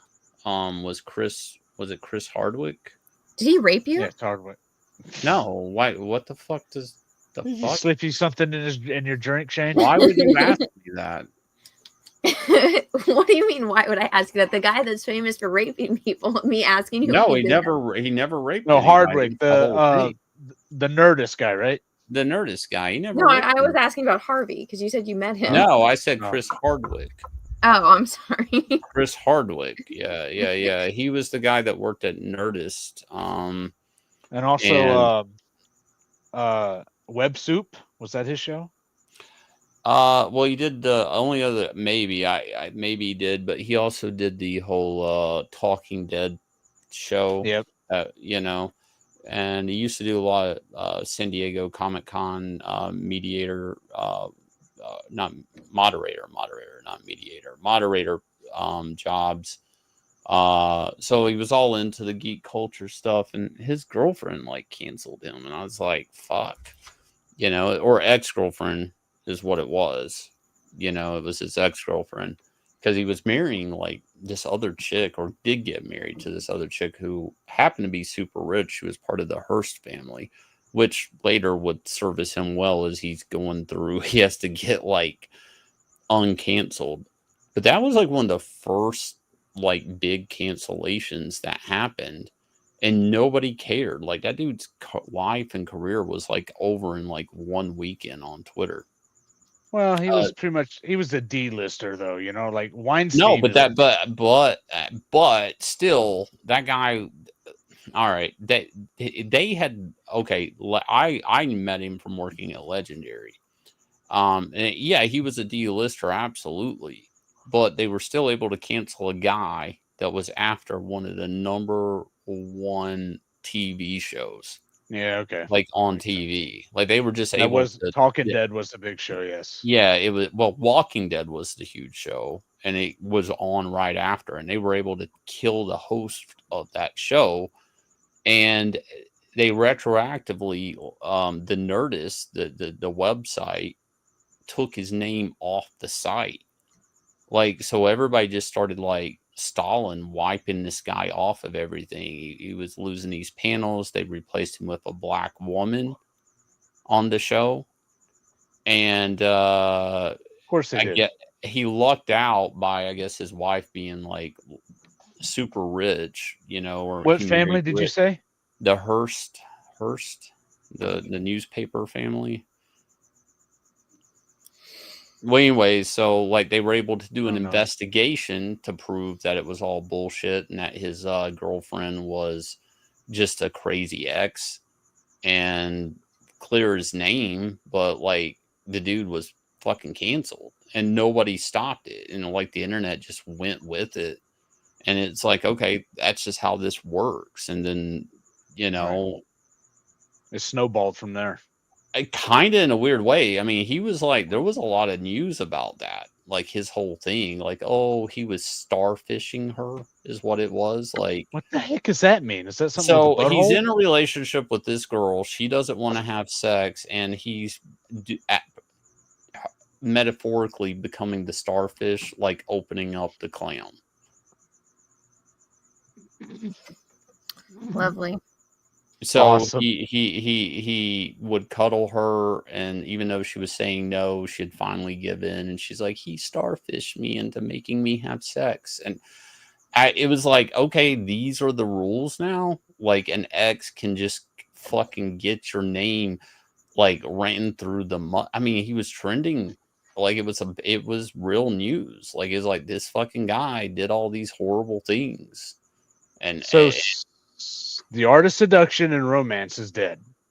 Well, now called, and then after that, the Harvey Weinstein stuff happened, and it was like, this is just a fucking thing. Like, the rules of engagement were kind of set with the Chris Hardwick thing.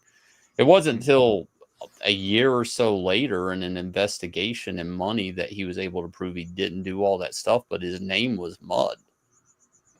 Right. You know? Yeah, but it's like he already lost his job and his income and his reputation. And, yeah, and while all that's happening, I think his wife was pregnant.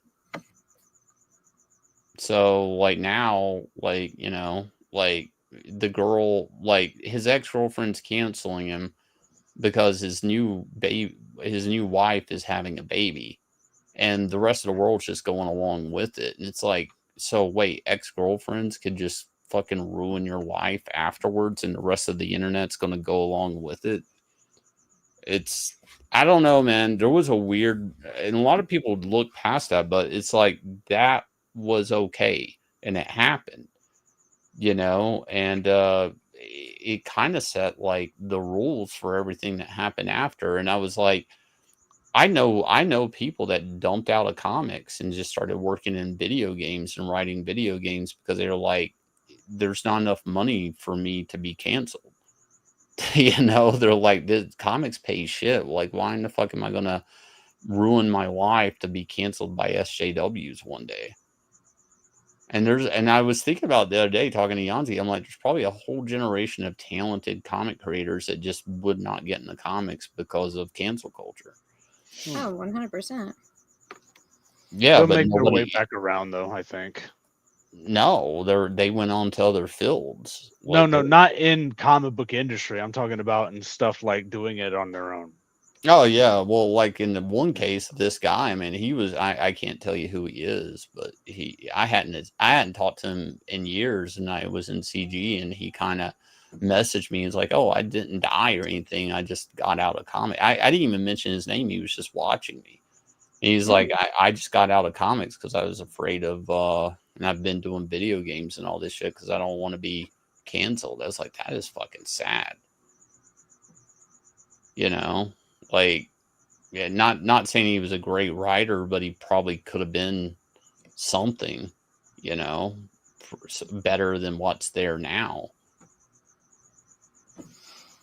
Okay, guys, I think I need to tap out. All right. Good night, Jay.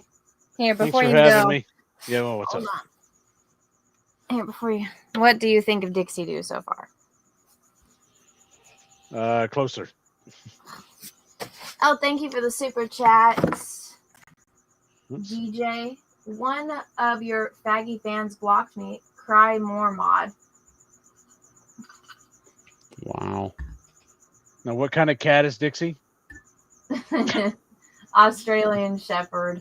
Oh, okay. Full size? Yeah. She still needs a lot of work, but I can see it's an Aussie Shepherd. I'm not a fan of the style, but I'm trying it. Looks really good. Thanks. Can you show Tulip real fast, or? Oh yeah.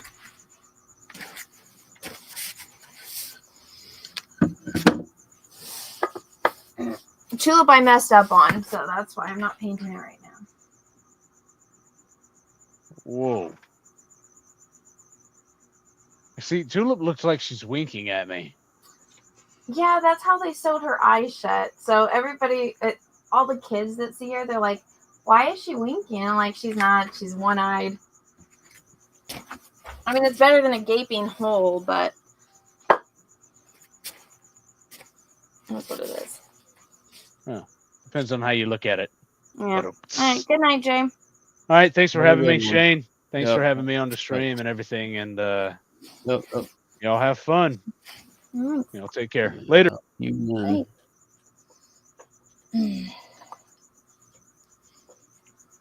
Down to 2. How come you never stream your drawing, Shane? Honestly, because like there's not, every now and then I do, but like it has to be a cover and it has to be something I can show people. Yeah. And pages, I don't know. I'm like different than John, or not John. John's pretty tight with his pages, but Ethan will show like all his pages. I'm kind of like the mentality in comics, working at Marvel and DC, like, you know, they'll only show a handful of pages of a book, and then that's it. Like, if you want to know the rest, you got to buy the book. Yeah. So me drawing pages on stream seems counterproductive to selling the book, or I'm giving away all the reveals. You know, like you just recited all these scenes from The Departed, you know, like, so, there could be somebody in your audience that you just told them spoilers, and now those scenes won't matter when they get to them. Well, I haven't seen the movie, but I know those spoilers because the movie's like 30 years old. Well, but still, there's somebody that probably didn't. They're like, hey, that's on Netflix. I haven't seen it before. I'm gonna watch it. You just spoiled those scenes. So imagine I'm the creator and I'm doing that as I'm drawing a page. Yeah, but I think somebody that doesn't want to be spoiled won't tune in to see you draw a page.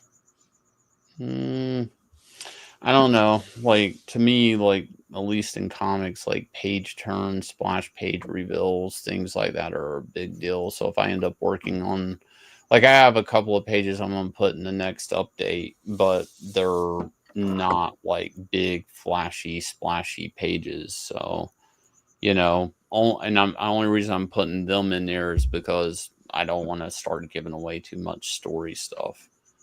I don't know. It's just kind of like, and sometimes I'm drawing a cover for somebody and it's like maybe they don't know I'm doing it yet, or they know I'm doing it, but the fans don't. And then if they see it, then they're asking them, well, where's that at? And it becomes very problematic. If I'm drawing a cover for me, then if it's before the campaign, that's fine. If it's during the campaign, then it could hold off backers, or confuse backers. There's a million reasons that I run into that I don't do it, but there's streams where I've done it. I have time-lapse videos on Instagram on certain things, or at least one or two. Not any real good reasons. Plus, a lot of people don't watch them. Yeah. That's the other thing.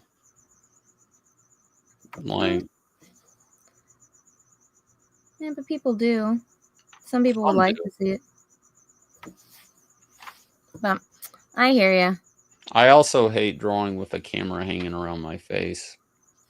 Yeah, that's why I have this thingy. So years of kickboxing and boxing, I'm not comfortable with things hanging around my head.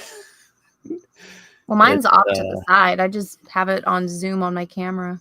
Yeah. What I mean is usually if things are around my head, I'm supposed to move my head and not, let things get close to my head. It kind of fucks with me a little bit. A little bit. It just seems annoying. Like there's this thing, is it going to hit my head? Is it not? It's distracting. That fucking camera is just like, there's no great way. Like I can't get it above my head. It's like right, I don't know. It's a little to my left or above. It's just annoying as shit.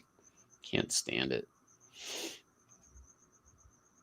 Welcome to being a YouTuber. Well, that's different. It's in front of you. Like it's different when the camera's in front of you. Like when it's off to your side or something, the side of your head. To me, that's annoying.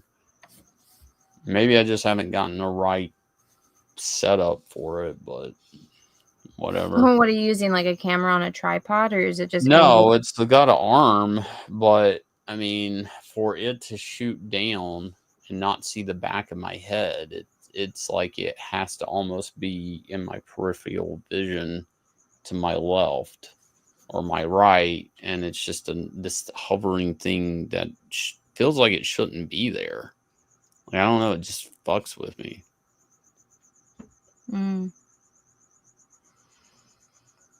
But I've done it on stream a couple of, I don't know. I was going over an Extend cover way back when on the stream with Kelsey and John drawing it. So it's not like I haven't done it. I just probably haven't done it in a while.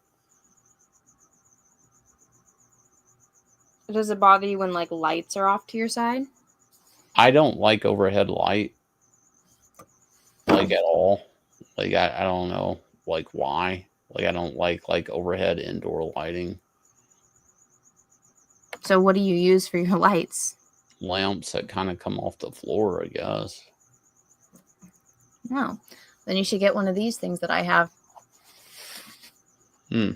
It's a ring light that has like a spot for your phone to go in, and it's got an arm. It's specifically made for artists to be able to film themselves while they're making stuff.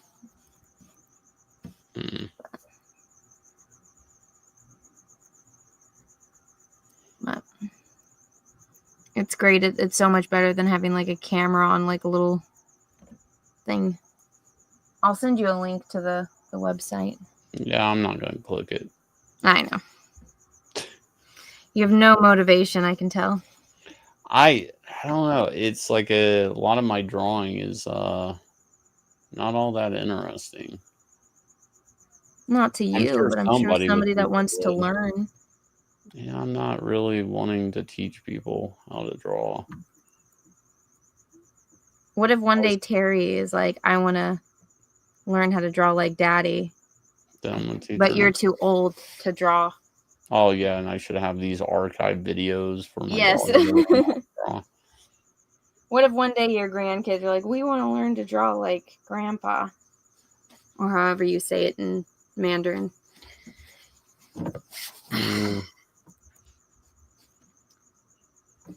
Right now I'm drawing hair, so. What do you usually listen to music when you draw? Yeah, or a documentary or something, but usually music. My head's all over the place right now, though. Like, I'm actually like writing out scenes in Inglorious Rex 4 in my head now, and I'm getting ready to dialogue a bunch of books for the Anatomic campaign fairly soon. So, like, I'm probably at all-time scatterbrain right now. Like, when I went to art school, like, we would have to juggle like 10 different projects at once. And it was super annoying because you could never really get fixated on one assignment, because the next day you had to be at a different place with another assignment. So you were constantly like spinning plates. And it really fucked with your head. And it was super, I don't know, mentally draining, I guess is the word.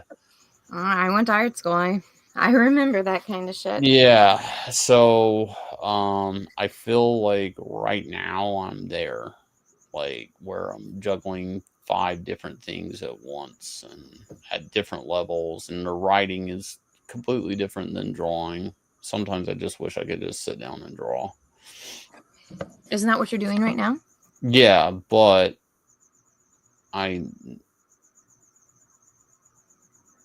dialogue ready. That's going to take time. You know, Yanzi helps, but she can only do so much. And quite honestly, there's some of this stuff she gets really well, and some of it she doesn't.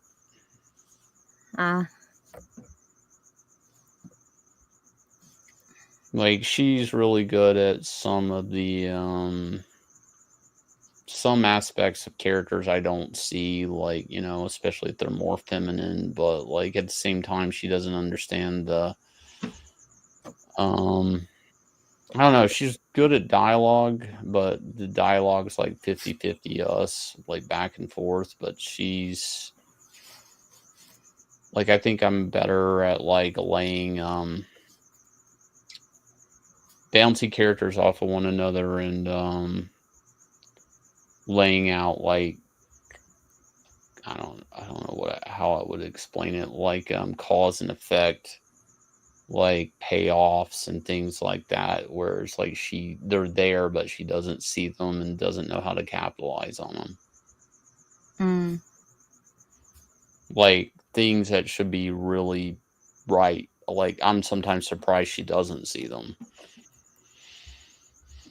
So sometimes there's a lot of back and forth and restructuring and rewriting, and that's basically how we come up with what we got. Well, at least you have somebody that you can bounce things off of.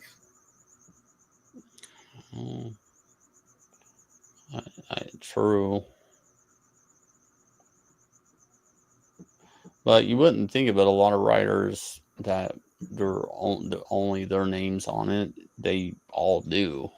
I found that out. Like a lot of these guys bounce their ideas. They have kind of like these, for better word, like assistants / lackeys that they're kind of bouncing their scripts off, or they're tightening up the scripts and helping them get done. I don't know.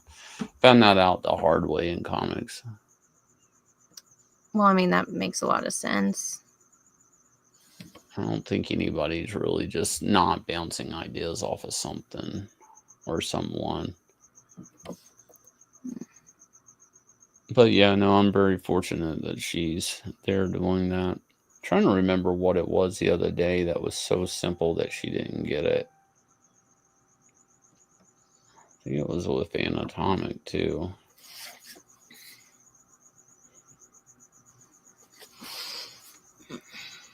I can't even remember so many things we're working on. Well, I'm just waiting for the cat stuff. Yeah, which is probably never. You'll eventually get to it. Janzi was arguing with me about it because we get letters from people about it. And like I literally have like fan mail arguing how I need to be doing that book. And people are respectful. They're not like that. They obviously know like people like Inglorious Rex, or like what does a lot better. People are like, Shane, you really need to, when you have time. And it's like, when I have time. When do I ever have time? When do I have time? And Yanzi's like, well, Starlight's Cats is easier to draw than Rex, and I'll give her that. So it would be a quicker book to draw, but it'd probably make considerably less money than Rex. So it's kind of like a trade-off. I'll get it done quicker, but it'll raise less money. Have you thought about like hiring someone to draw it, like you did with? Well, at one time Anatomic? we did have an artist, and she quietly backed out of it just to do her own stuff, contracted and everything. And I assume like people got to her. I mean, she was European. And she even did a piece. And it's problematic to get somebody who's on model, or like I tried hiring another artist to draw them, and everybody can't get them on model is the problem. Like they don't even feel like they might nail what I really fucked up on that to hire out is that each character kind of has their own build and personality. So every time I've hired anybody to do it, they maybe get 2 of the characters right, 3 out of 5 or something like that. But there's always a couple of characters that just don't hit. Like they don't feel like themselves. So it's just like it being an ensemble team type thing, and every character has their own unique silhouette and personality. It just, in character, even though they're cats, they're all shaped different. They all have different unique silhouettes, and like every artist will fuck at least more than one of them up. And it's like, okay, this isn't going to work. I have artwork from at least 3 other people that people have never seen the Starlight Cats, and it's just not going to work. Wish it would, but it's not. It's probably going to end up being me having to draw it when I get time to draw it. Well, great things take time, guys.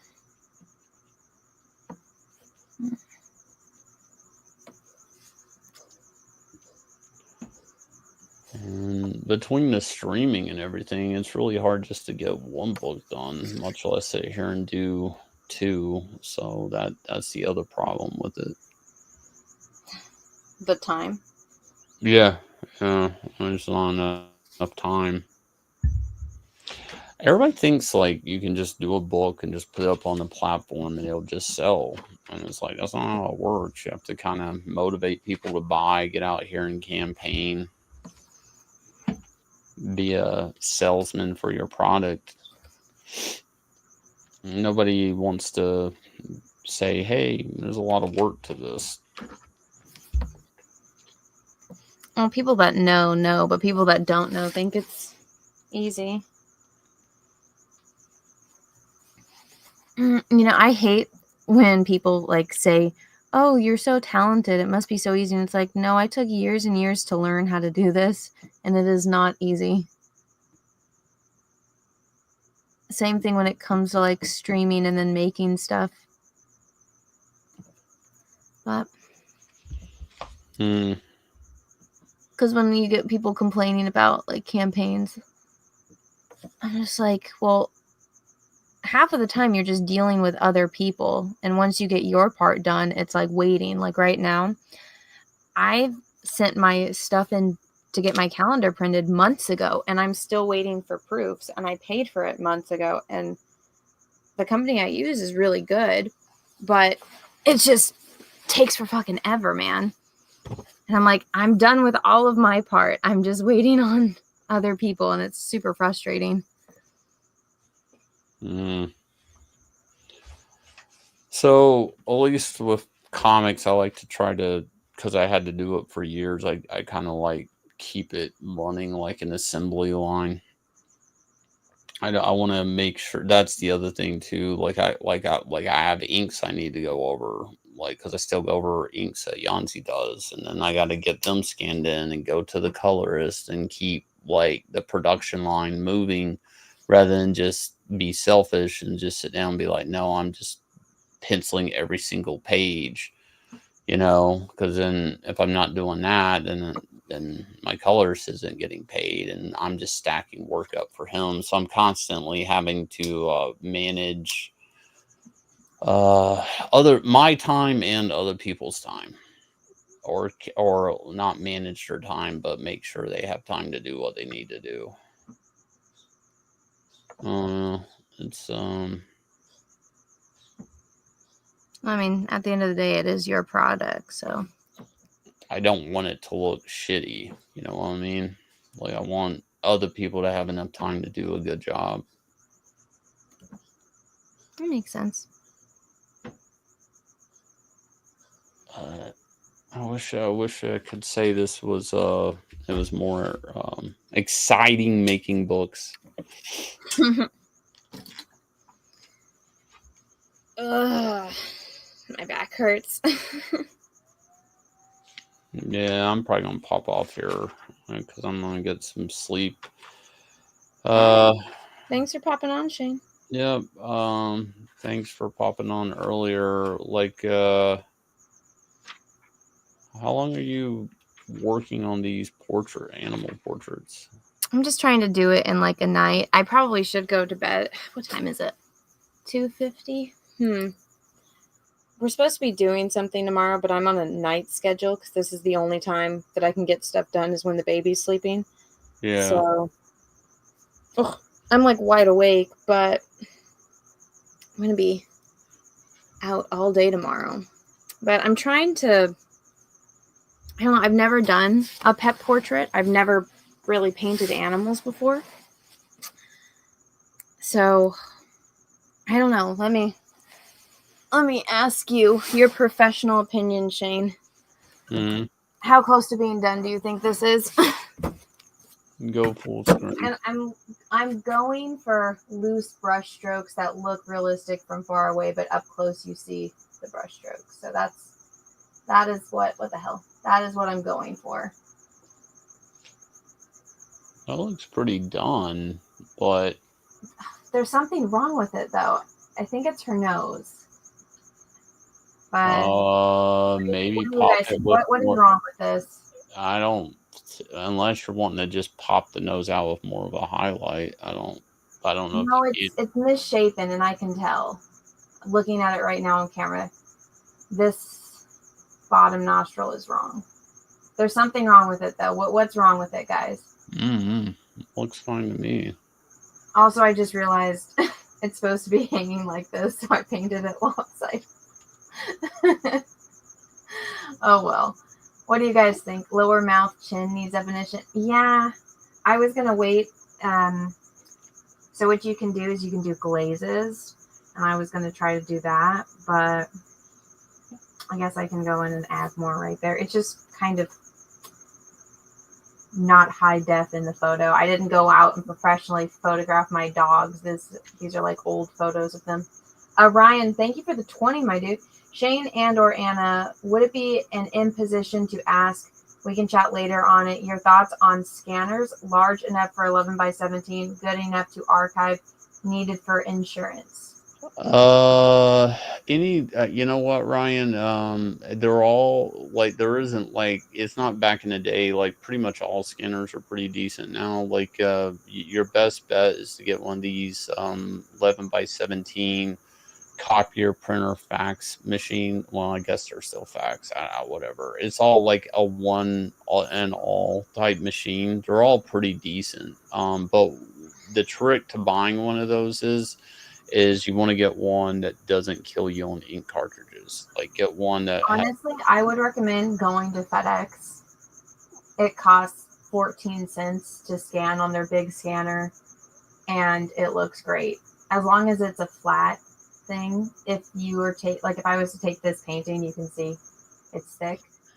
You'd have to take a black velvet blanket and put that over it, and then you'd have to fix it in Photoshop later. But FedEx is great. You just go in, take a USB drive, scan it, and you can pick the DPI you want it to be scanned in.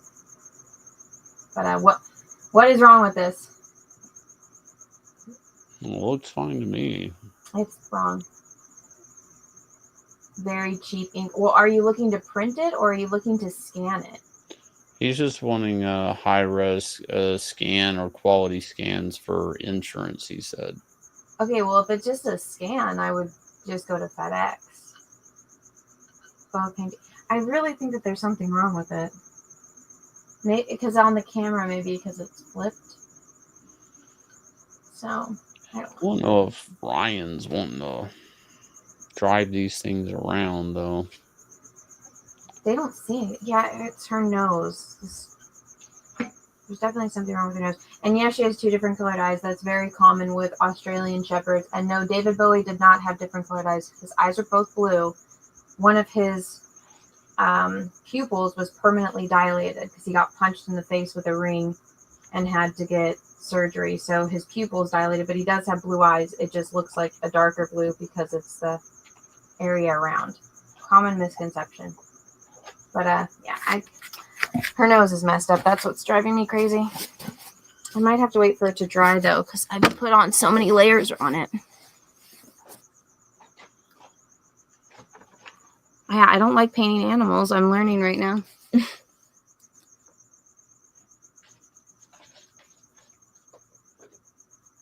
But thanks, Shane, for hanging out. Oh yeah. I'm like looking at a book. Yep. All right. I'll catch you later. Bye. Bye.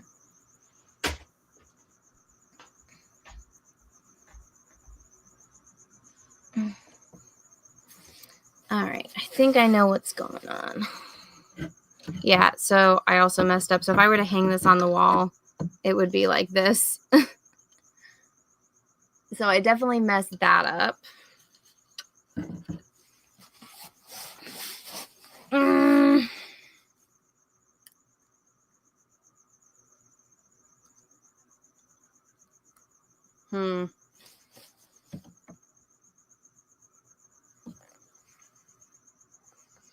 Her nose needs to be... Oh, damn it.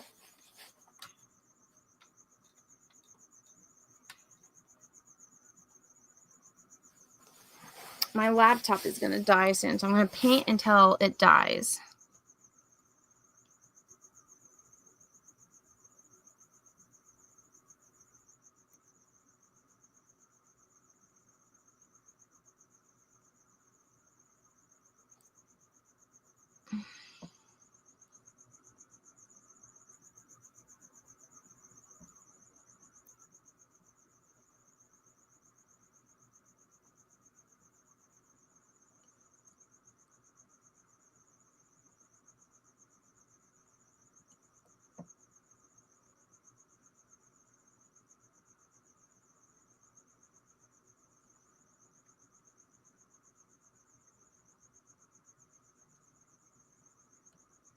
Yeah, this...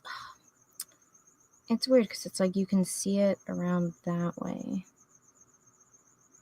It's so weird. Dogs' noses are weird, but all right. Oh, this sucks. I'm totally on night schedule and I'm not tired at all. But we have this, Peaches got us tickets to this thing last year because it's just like car show thing. And we missed it last year. So he got us tickets for this year and he's like, oh yeah, hey babe, we have tickets. It's this weekend at this time. And I'm like, he has to be there at like, I think he has to leave here by 6 to get there in time for his portion of it. So I don't have to get there. It lasts until 3, so I can get there later with the baby. But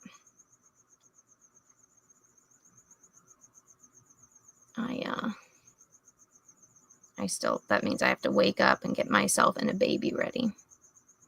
And she wakes up super early, which is wonderful. But usually when she wakes up now, I'm just getting inside. So I like give her bottle, change her diaper. It's so weird. She wears size 4 diapers now. And I remember when she was too small for the preemie diapers, she was so stinking little. It's so like depressing. I look back at her like baby photos and I'm like, my little baby, my tiny little angel got so big so fast. And now she's crawling all around the house. She's getting into everything.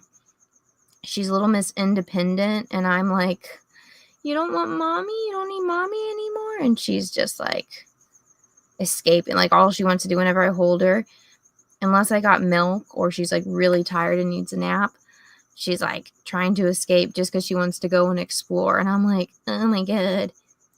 And you got to chase her everywhere. It's so cute, but I miss my teeny tiny little baby. But yeah, my baby, my little girl. Target is having this like sale. They must just be getting new styles in because like all of the baby clothes are on sale. And there's this one little outfit that I've so far, like I bought it for her in every size because it's so cute. It's like this pretty pastel flowers and I just love it. And so it went on sale. So I was like trying to hunt it down to get it in the 12 to 18 and then like 18 to 24. So I can have had it in every single size. And I'm like, oh my God, I remember when, again, like the preemie onesies we used to buy her were too big. She had to wear American Girl doll clothes. Like that's how little my baby was. And now she's wearing big girl clothes. And I'm like, my little baby. My little girl. I can't believe she's going to be 9 months old soon. It went by so fast. Like, I know that that's cliche that everybody says that, but it's really true. My teeny tiny little baby got so big. And I'm like, oh. I just look at pictures and I'm like, Peaches, look at how big she is now. He's like, I know. I miss my teeny tiny little girl. She was so little. My mom's so excited because we're gonna go. There's it's called the Festa. It's like this big Portuguese celebration, and so we're going up there for that. But I guess a bunch of Peaches' friends are gonna be in town, so they want to go out one night. So my mom's excited because none of these guys have really seen each other in a long time, and since like I guess the last time, now they're all married with kids, and so it's gonna be like me and then Peaches is like 5 guy friends from high school and their wives, and so my mom gets to watch the kids and she's so excited. She's like, I get them all to myself. So she's like, when is it? And I'm just like, I miss my baby already. I want my baby. But my mom spoils her, so she knows. She knows when she sees the crazy blonde lady, she's getting spoiled, so she's all happy. And then, obviously, my stepdaughter's a teenager, so I don't know how she's going to be. But she likes my mom's house. My mom always has candy. My mom has like a gumball machine, and she switches out the color of the gumballs for like every holiday season. So my stepdaughter really likes that.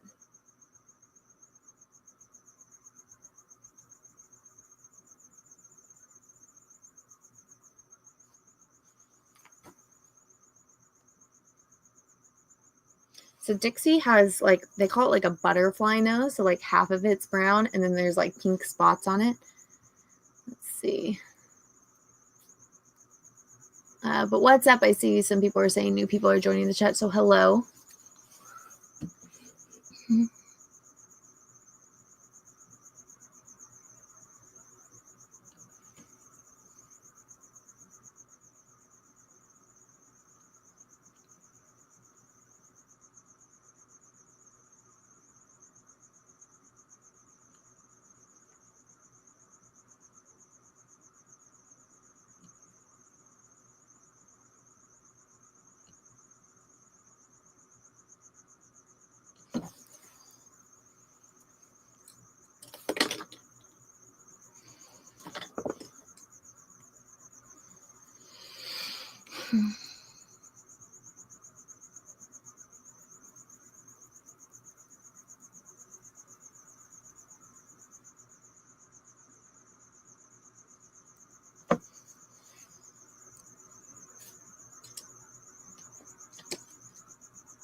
Let's see. I don't need this color. I need.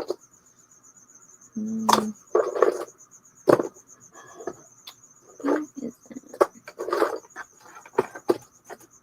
So different color paints obviously have different properties, and I need phthalo blue, and I don't see it in here. This is probably ultramarine. Is it phthalo? No, yeah, it's ultramarine. I don't know where my phthalo went. It's like the prettiest blue ever, but I need it. I don't need these ones. Should have been in this box. That's annoying. You know what? She's also missing her whiskers, but I need to wait on that. I know in here you guys told me that it needs a little bit more, so.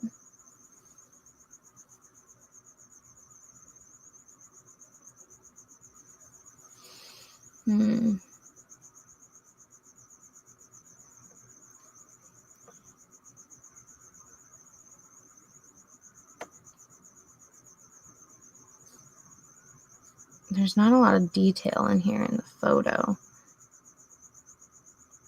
Kind of like blurred together.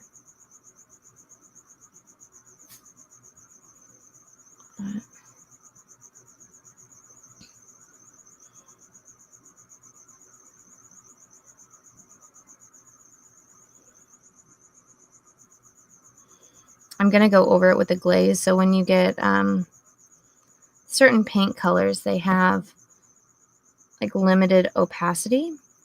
And so you do this thing in oil painting called glazing. So once it's dried, you get it. This is why like a lot of people like zinc white.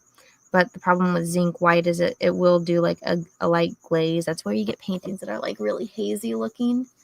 So if you see something like with really good atmospheric perspective, they probably use zinc white. But zinc will just destroy your paintings over time.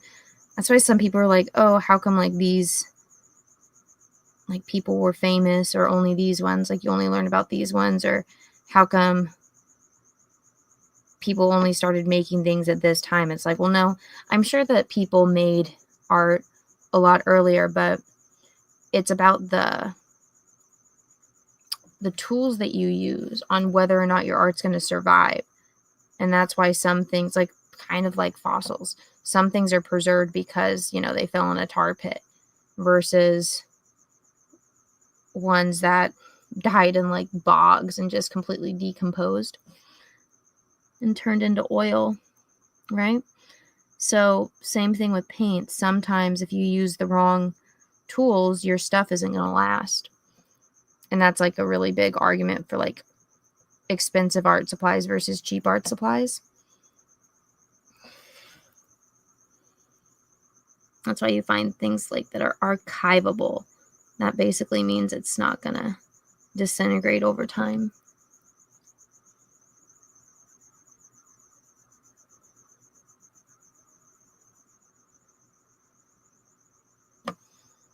How did Dixie do?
There's this one wildlife artist I really like.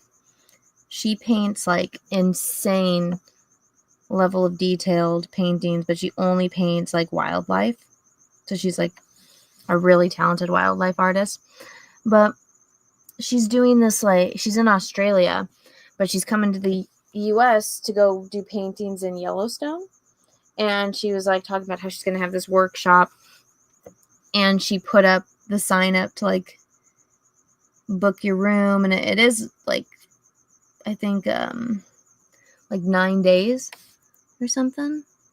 So it's like, okay, you're paying for like a hotel room, food, her classes for nine days.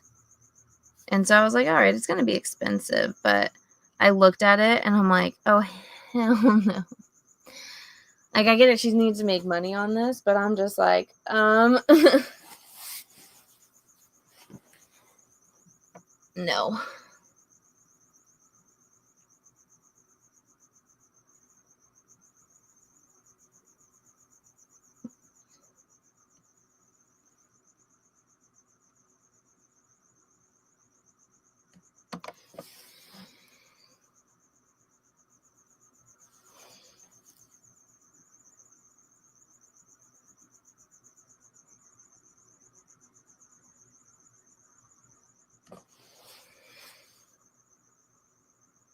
Let's see. I wish I could see the chat better. I'm sorry.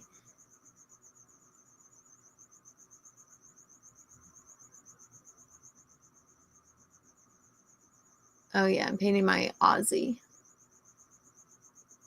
Sounds like a fundraising goal. No, I don't want to paint like her. I was just saying, like, because like even the shared rooms are super expensive. There's this, if I was going to do any kind of like painting workshop, there's like 2 other ones that I would do before I did hers. She paints like super realistic animals. This is honestly the first time I've ever painted animals, and I'm not really enjoying it. So it's not something I'm interested in like getting better. there's one workshop where I think it's in like Denver, Colorado, and it's all just like plein air landscape paintings. That's one that I would do. They do it every year. It's basically a bunch of old people painting in different locations around Colorado. And as boring as that probably sounds to you guys, that's one I thought about doing, but then I'd have to hang out with a bunch of old people, which I kind of already do every week. No offense to my friends, but they're all much older than me.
I feel like her eyes aren't pouty enough. This dog whines more than any other dog you can imagine. I mean, we didn't know that Aussies like talk the way that, what are those dogs that always whine? Huskies. We didn't know that Aussies talk like that. So like the first time she did it, she was a puppy. We were like, oh my God, is there something wrong with her? We're like, puppy, what's wrong? Because she was like, doing her little talking noises. And then we looked it up and it's like, oh yeah, Aussies talk. And we're like, oh yay.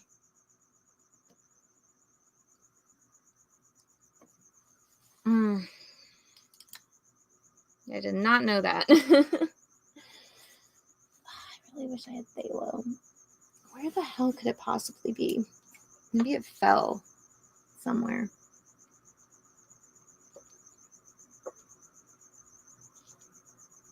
They are good at begging. Yeah, they are. Queen of begging. Tulip is like aggressively begging. Dixie was like, she begs a lot. I think one of the problems though with this is it looks like she's looking off to the side where in the photo she's looking like directly up at you. So I need to fix that. I need to find this Thalo though. Oh my gosh. Is this it? No, it's ultramarine. I saw one paint tube on the floor and it was not the color I wanted. Okay. Aha. I found one. Thalo. That's what I need. Okay. She has like one greenish hazel eye, and then the other one is like ice blue, almost white.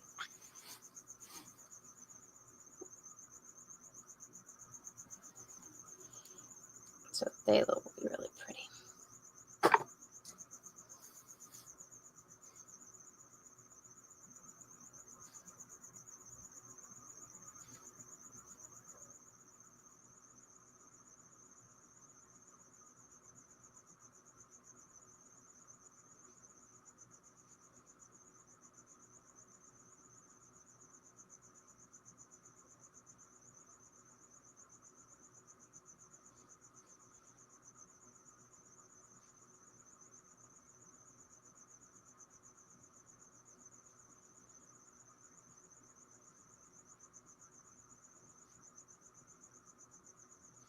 This is a cobalt teal that I'm mixing it in. So you just get a little bit of the phthalo, the cobalt. Her eyes are a little bit warmer. One thing when you're mixing colors, it's like you always have to figure out these key things, obviously what color it is, but then the other two things are how dark it is. So the value, that's what measures how dark it is. And then, what did I already say? The color, the value, and the, like the warm versus cool. So is it a cool color or is it a warm color? Now, even though Dixie's eyes are ice blue, it's a warm ice blue. So if I was to do a cool ice blue, I would use like ultramarine or like cerulean. But because it's warm, I have to use more of like the teal or like the warmer colors. So Dixie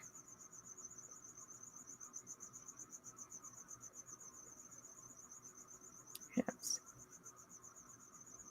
very expressive eyes. And I mean, her blue eye is like super striking. Her other one, I feel like it's almost like she's got a mask on, because like this, the half of her face, it's like a lot of brown spots. And then that's where her darker eye is versus her light eye. It's like the white part of her face. There's some brown like around it. But it's just, it's so,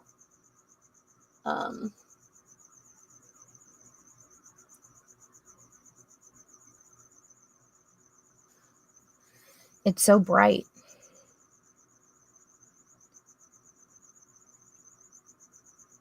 Gosh, I'm not recording, am I?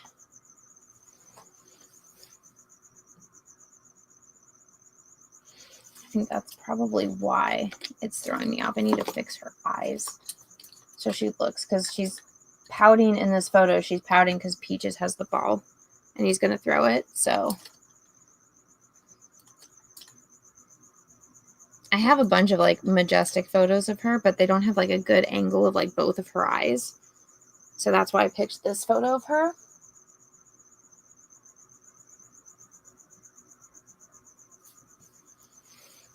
So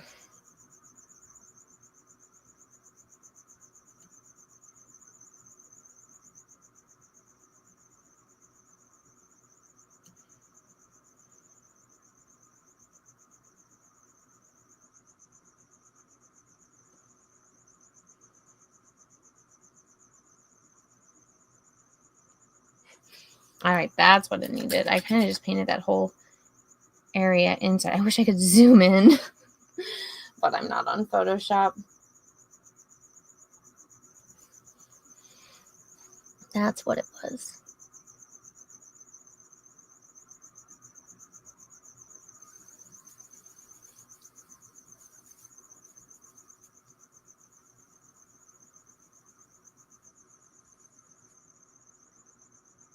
It's so hard to paint this right now because it's so small. But yeah, she's got some intense blue eyes. This is annoying me. Oh.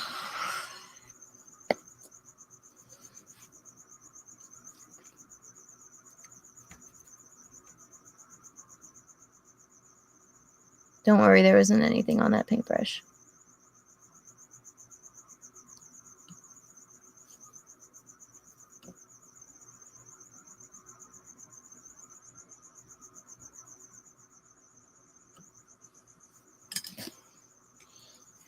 And this one year, the painting that won, it was a cat sleeping on a keyboard. It was so clever.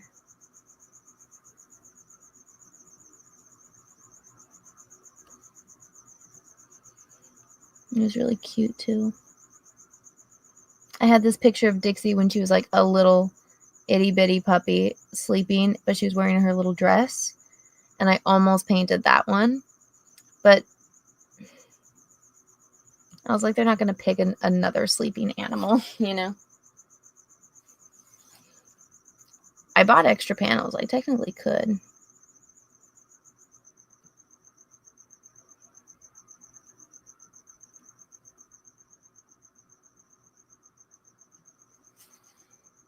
Okay, that looks a lot better.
When I paint, I like to have my headphones in at least so I can listen to an audiobook. And I saw them right here and I'm like, oh, I haven't. It's like something's different right now.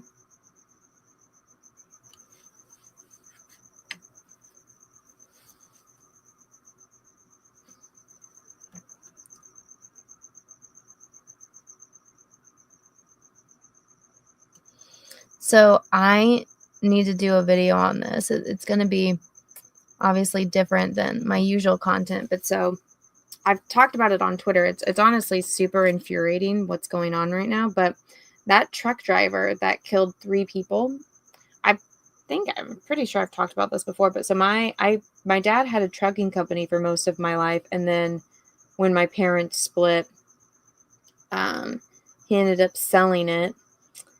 And then, he kind of worked there for a little bit to the transition and everything. But my father's been trucking since he was a teenager, so he knows everyone in the industry.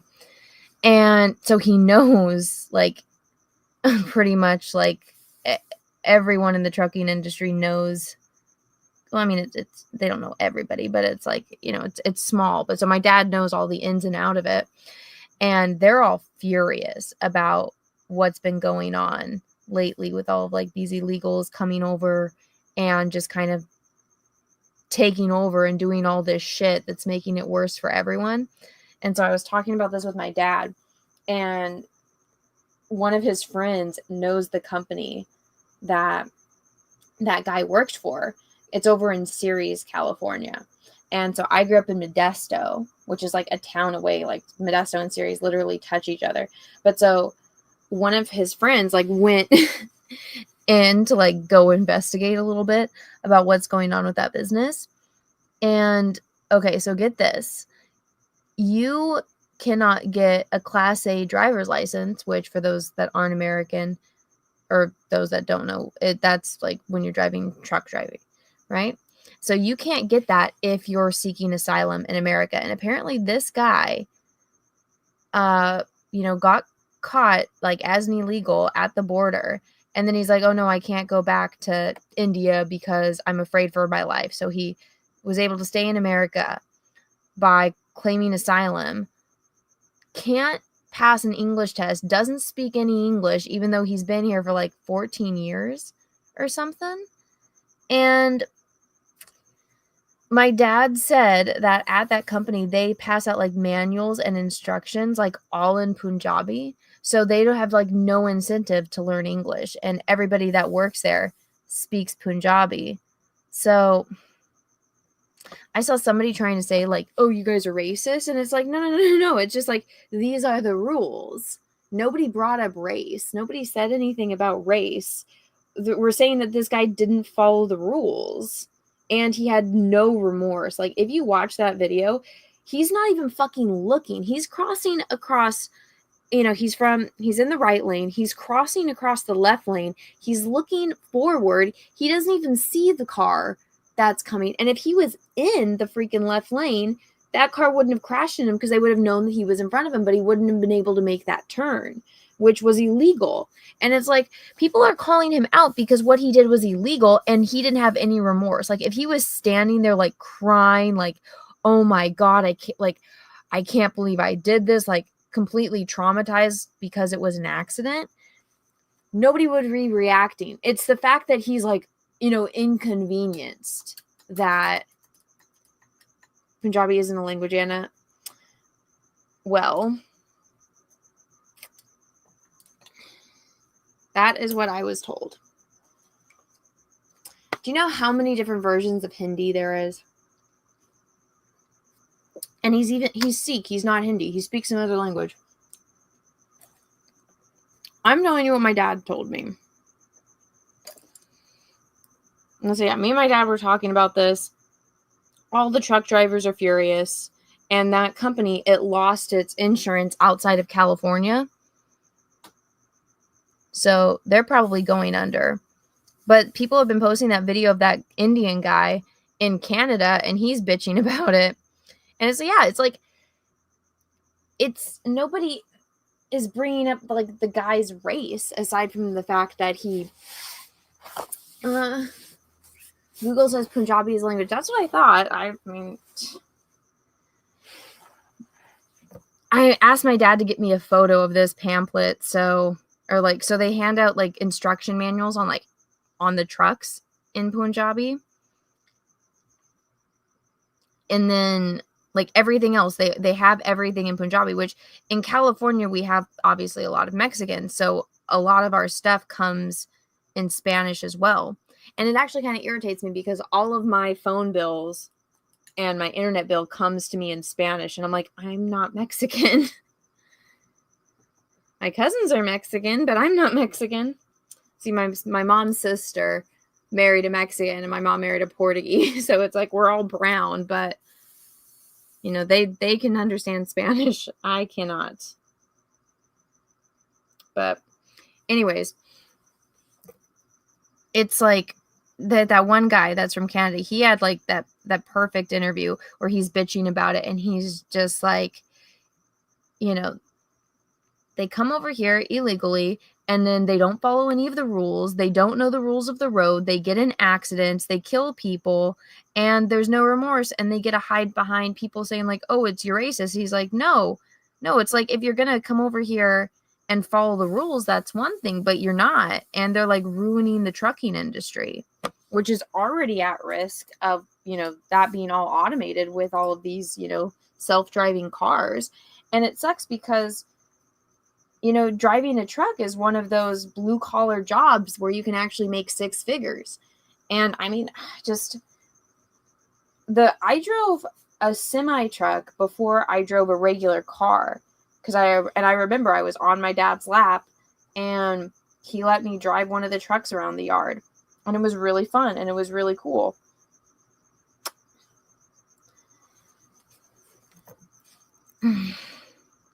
And what's weird is like, if I was a boy, I probably would have taken over my dad's business. And I think that's one of the big factors why when my parents were getting divorced, my dad sold it, because it's not like he had 3 daughters. He didn't have, boys to take it over. So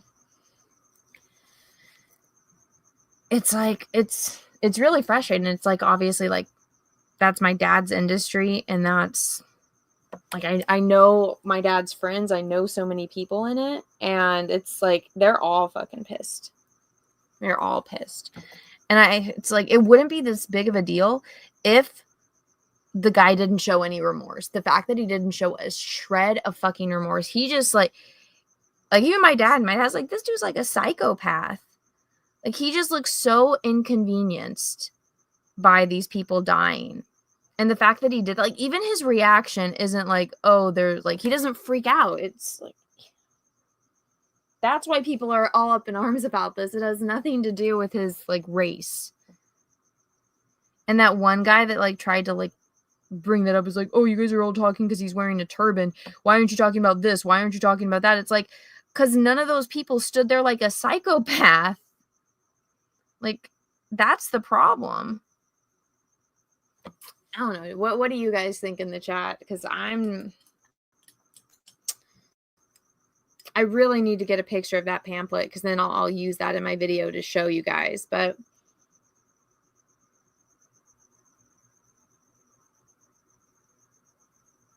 I don't know. I think that guy, one, should be deported, or two, go to jail for the rest of his life.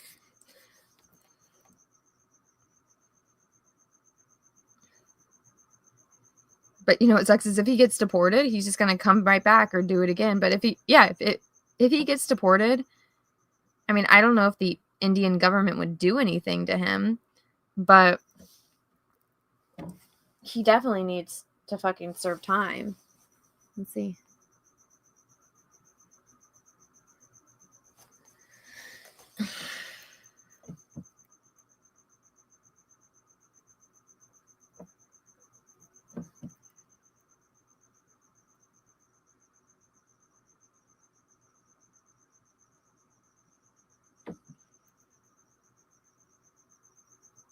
I feel so bad for that family too.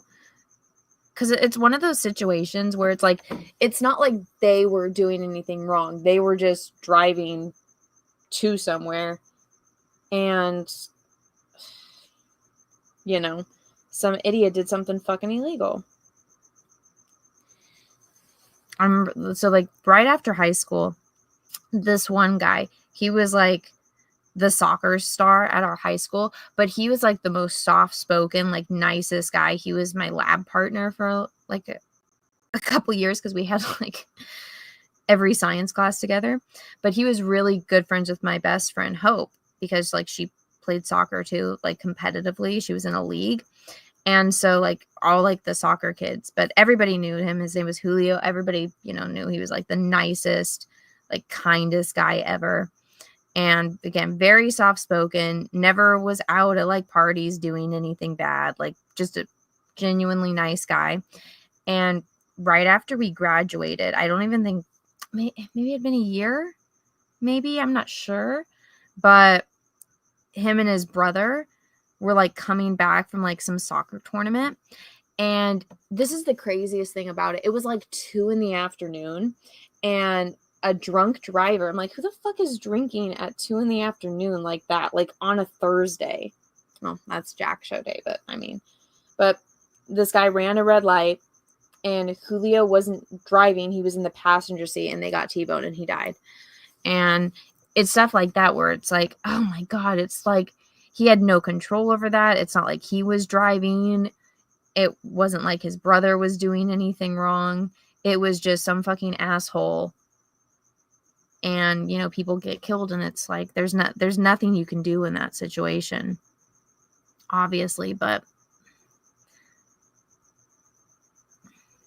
it's just frustrating. But so this whole thing, I'm just like, I don't know how there was like, because I'm like, how do you make a U-turn on the freeway? And I'm like, I know like here in California, sometimes like when it's like long stretch highways, like the 99 or the 5, there are there's not very many, but there are those like little outlets, and that's mostly for cops or maybe like first responders in an accident. And that's like maybe every 300 miles. They're not very common. So I'm like, what the fuck was this guy doing? Thinking, hey, I'm on a busy 2-lane freeway. Let me just flip a bitch. It's like, what the fuck? Like, even if you don't know the rules of the road, isn't that like kind of common sense? Yeah, common sense isn't common. Oh my God. I'm like putting my back to sleep right now. Okay, I need to fix that eye.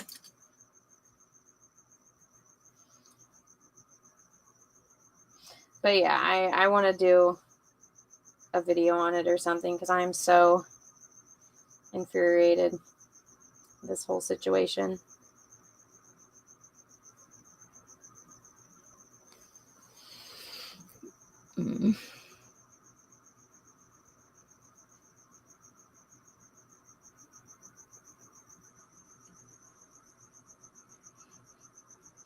Something smells funny.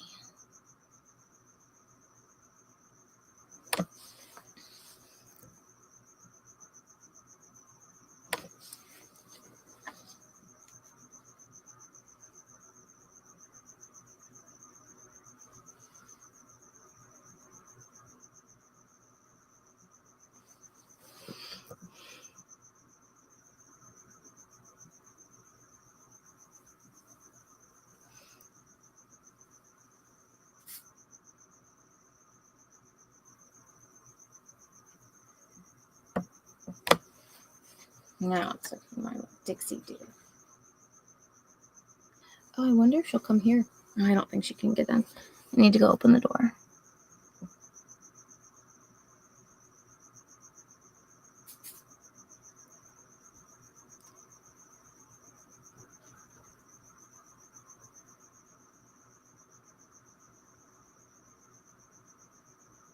The white in this eye is like significantly less than the other one.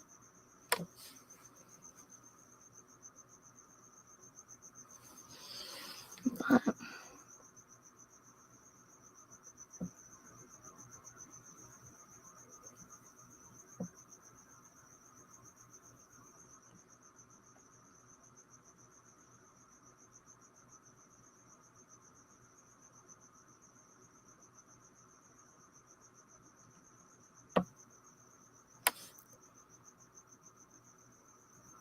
I think I'm going to have to wait for the nose to dry to get it to what I want, because right now I hate the nose so much.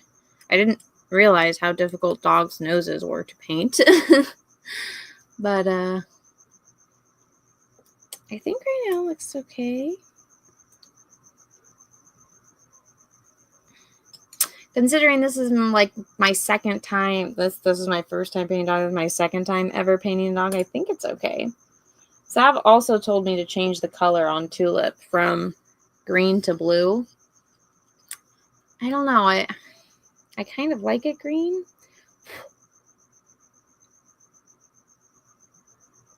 I guess it's like just really warm, but I don't know if I'll listen to her or not. I kind of like it green. Oh, Dixie do. Dixie do. Dixie do.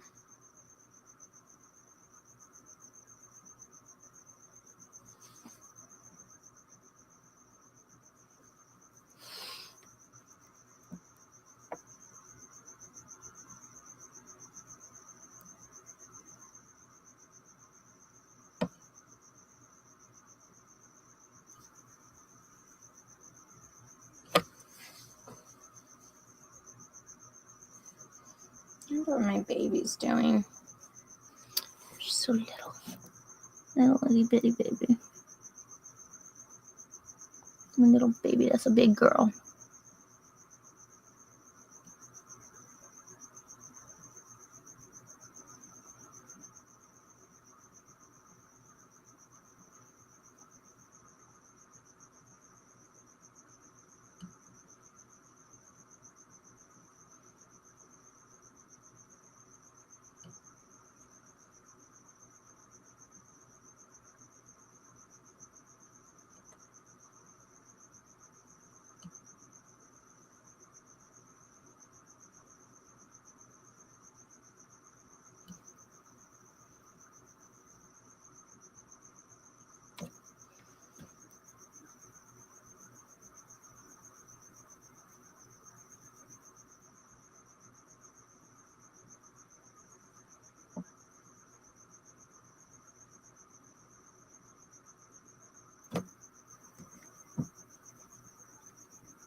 Might have fucked up these whiskers, man.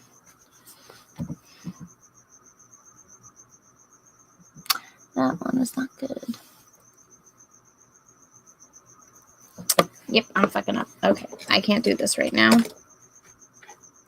Gotta blend this in now. That's why sometimes it's better to wait until things are dry to add these little details in. Because you can fuck it up like I just did.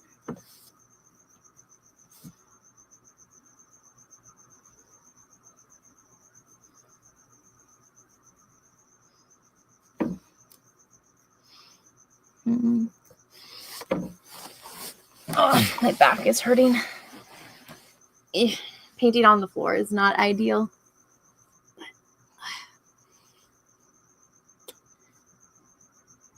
Did it to myself.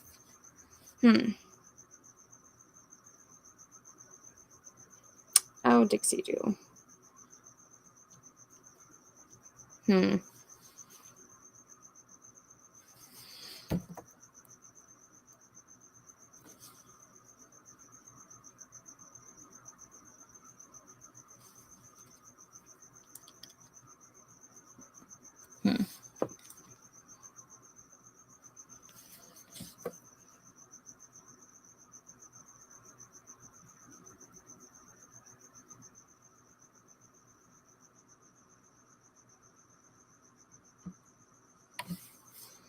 Yeah, okay. I need to stop touching it and wait till it's dry and fix it. So this dried pretty well today. Tulips, I think, is pretty close. I paint very thin. Usually, you know, it takes a pretty long time for oil paints to dry enough for in between layers, but I think it's pretty good for right now. You guys want to see up close? Oh my god, my back. Okay. What do you guys think?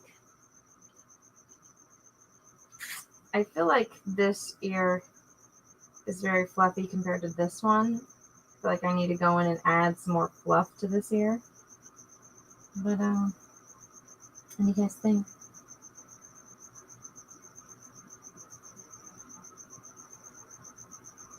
Yeah, this ear, I feel like it looks smaller. I need to add the... For the second dog I've ever painted, I think it's okay. But yeah, her nose looks really strange to me. I think I know what's wrong. And I think it's because I'm standing at this angle, I know what's wrong. So I'm going to fix this. Right up here for you guys. And I need to look this way to see it.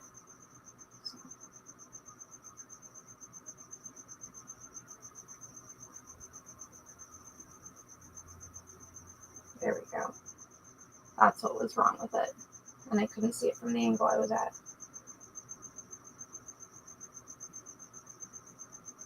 When you're in Photoshop, you flip the canvas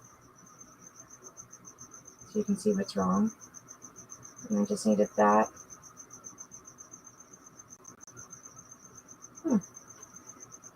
Okay.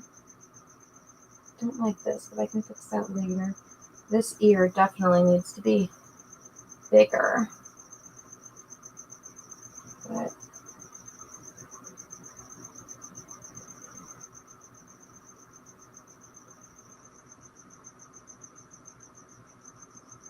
also missing that. I think it was throwing it off.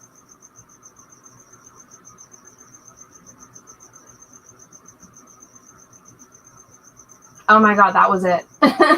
That's what was wrong. I forgot that line. Oh my goodness, look at that. Okay, there's my dog. This I feel like is a little too long too.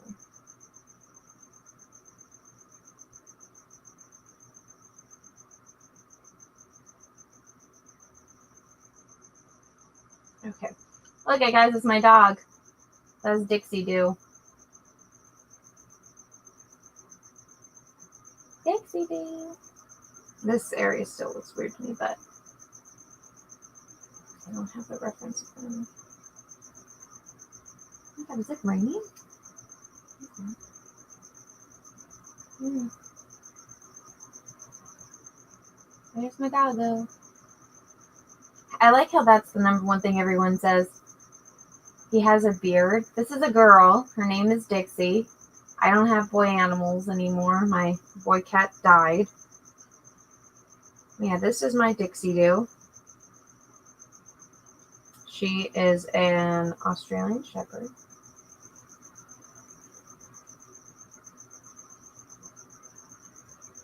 I think she's 3. Yeah. Yeah, so she's still like a puppy. Damn. I thought only cats. You're not familiar with dogs, are you? Lots of dogs have different colored eyes. I feel like it is more common in dogs than it is in cats. Lots of dogs. Heterochromia.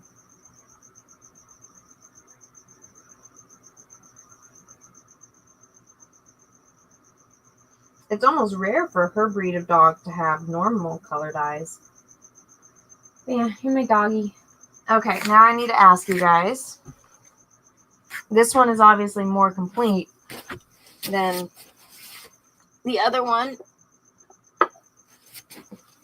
But which one do you think is better? I'm going to put a comment. This isn't which dog do you like better? Which painting do you think is better?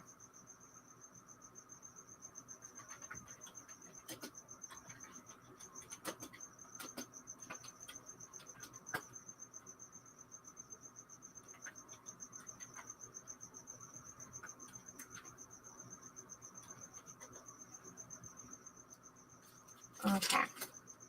This is Dixie. And this is Tulip. Which painting do you think is better?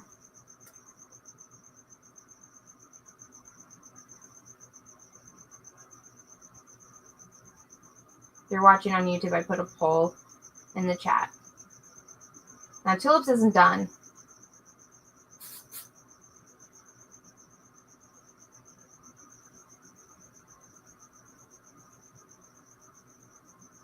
It has nothing to do with my dogs. Like, which one do you like better? It's which painting do you like better? Tulips is not done. Dixie's has, it's closer to being done. This one's Dixie. This one's Tulip. I really don't know how to fix tulips. But my little stinky dog.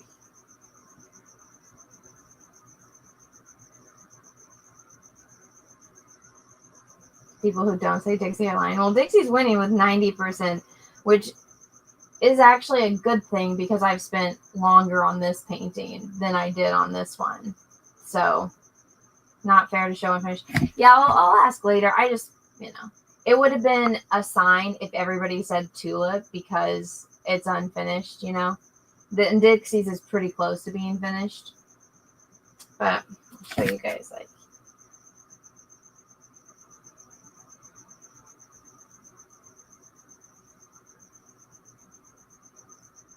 I don't think this is going to win the art contest, but who knows? Dixie is a better painting. I kind of like Tulip because it's softer. So for tulips, what I was thinking was maybe adding in a little bit of the color back so it pops, but then going and painting some kind of frame around it and just going with a softer, different style to it. And then for Dixie, I honestly don't know. Maybe just leaving it. Should I add more to Dixie? Because all I really need to do is add her whiskers and then fix her nose. And then I need to make this ear a little bit bigger. But aside from that, I don't know if I'll really touch the background. I obviously will have to sign it, which I probably have to do right here, but it probably look better. I know, I will probably sign it right there. But I don't know, should I add anything to this? Maybe more shading. I meant like as a finish, like, so I could like take some gold paint and like outline the outside of it a little bit so it looks like it's framed. I did, so these are originally like, so this one I didn't add anything. So this is just a plain wood panel, which is how it came. I didn't even prep it. I just started painting. Then I realized, I'm like, oh shit, I didn't prep this, which is fine for now. But for Dixie's, I added a canvas to it. So you can see all the ugly glue on the back and how terrible I did this. Because I'm not planning on selling these. I mean, unless somebody wants to buy my dog's painting. Peaches will probably want this, to be honest with you guys. But I don't know.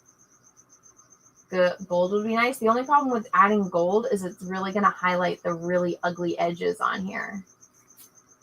Maybe if I get like a shadow frame for it that's black, maybe. That's a decent art. It's almost like I spent, decades of my life learning how to do this. But I don't paint animals, so this is new for me. Yeah, I wonder if Peaches will like it. I asked before with Tulip's eye. Tulip got attacked and her eye popped out and it was hanging on by a thread, but the eye had lost blood flow, so there was no way to save it, so they had to remove it. It happened right before I had the baby. I was 9 months pregnant in the emergency room, hyperventilating, crying, and just traumatized. That's something I really want. If you outline the canvas, do it so it looks like Dixie is popping out from it.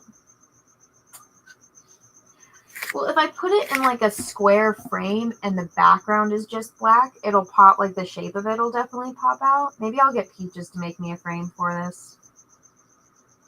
But you know what I'm going to do is I'm going to leave them on the kitchen counter and have, that way when Peaches wakes up, he can just see them.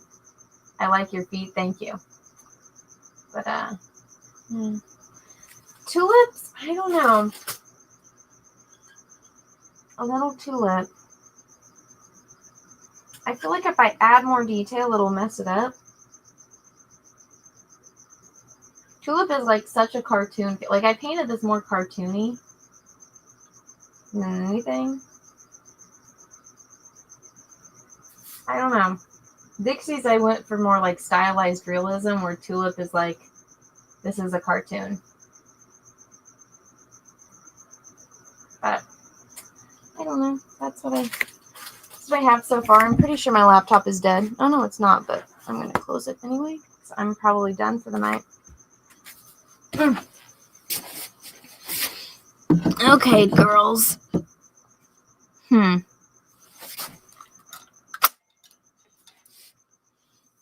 Ugh. All right. I think I'm going to call it a night. Dixie. Oh my God. So that's pretty funny. Thank you, everyone that's been watching. We had 77 people right now, which is pretty good for this stream. I would really appreciate it if you guys, after the stream is done, if you guys haven't hit the like button to like it. I'm actually only 6 likes away from 100. So if you guys could like it, that would help. But can all 77 people, when the stream is over, can you guys please leave me a comment?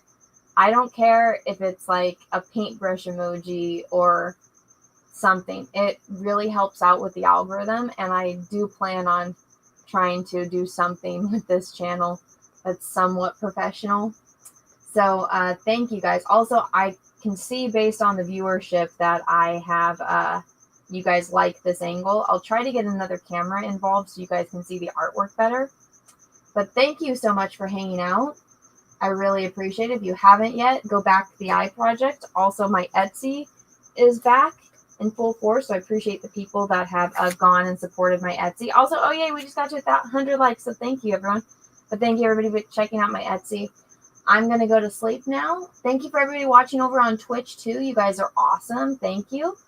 And I will see you guys all next time. I might be back tomorrow to finish these, to fix Dixie's ear, and then to probably finish Tulips.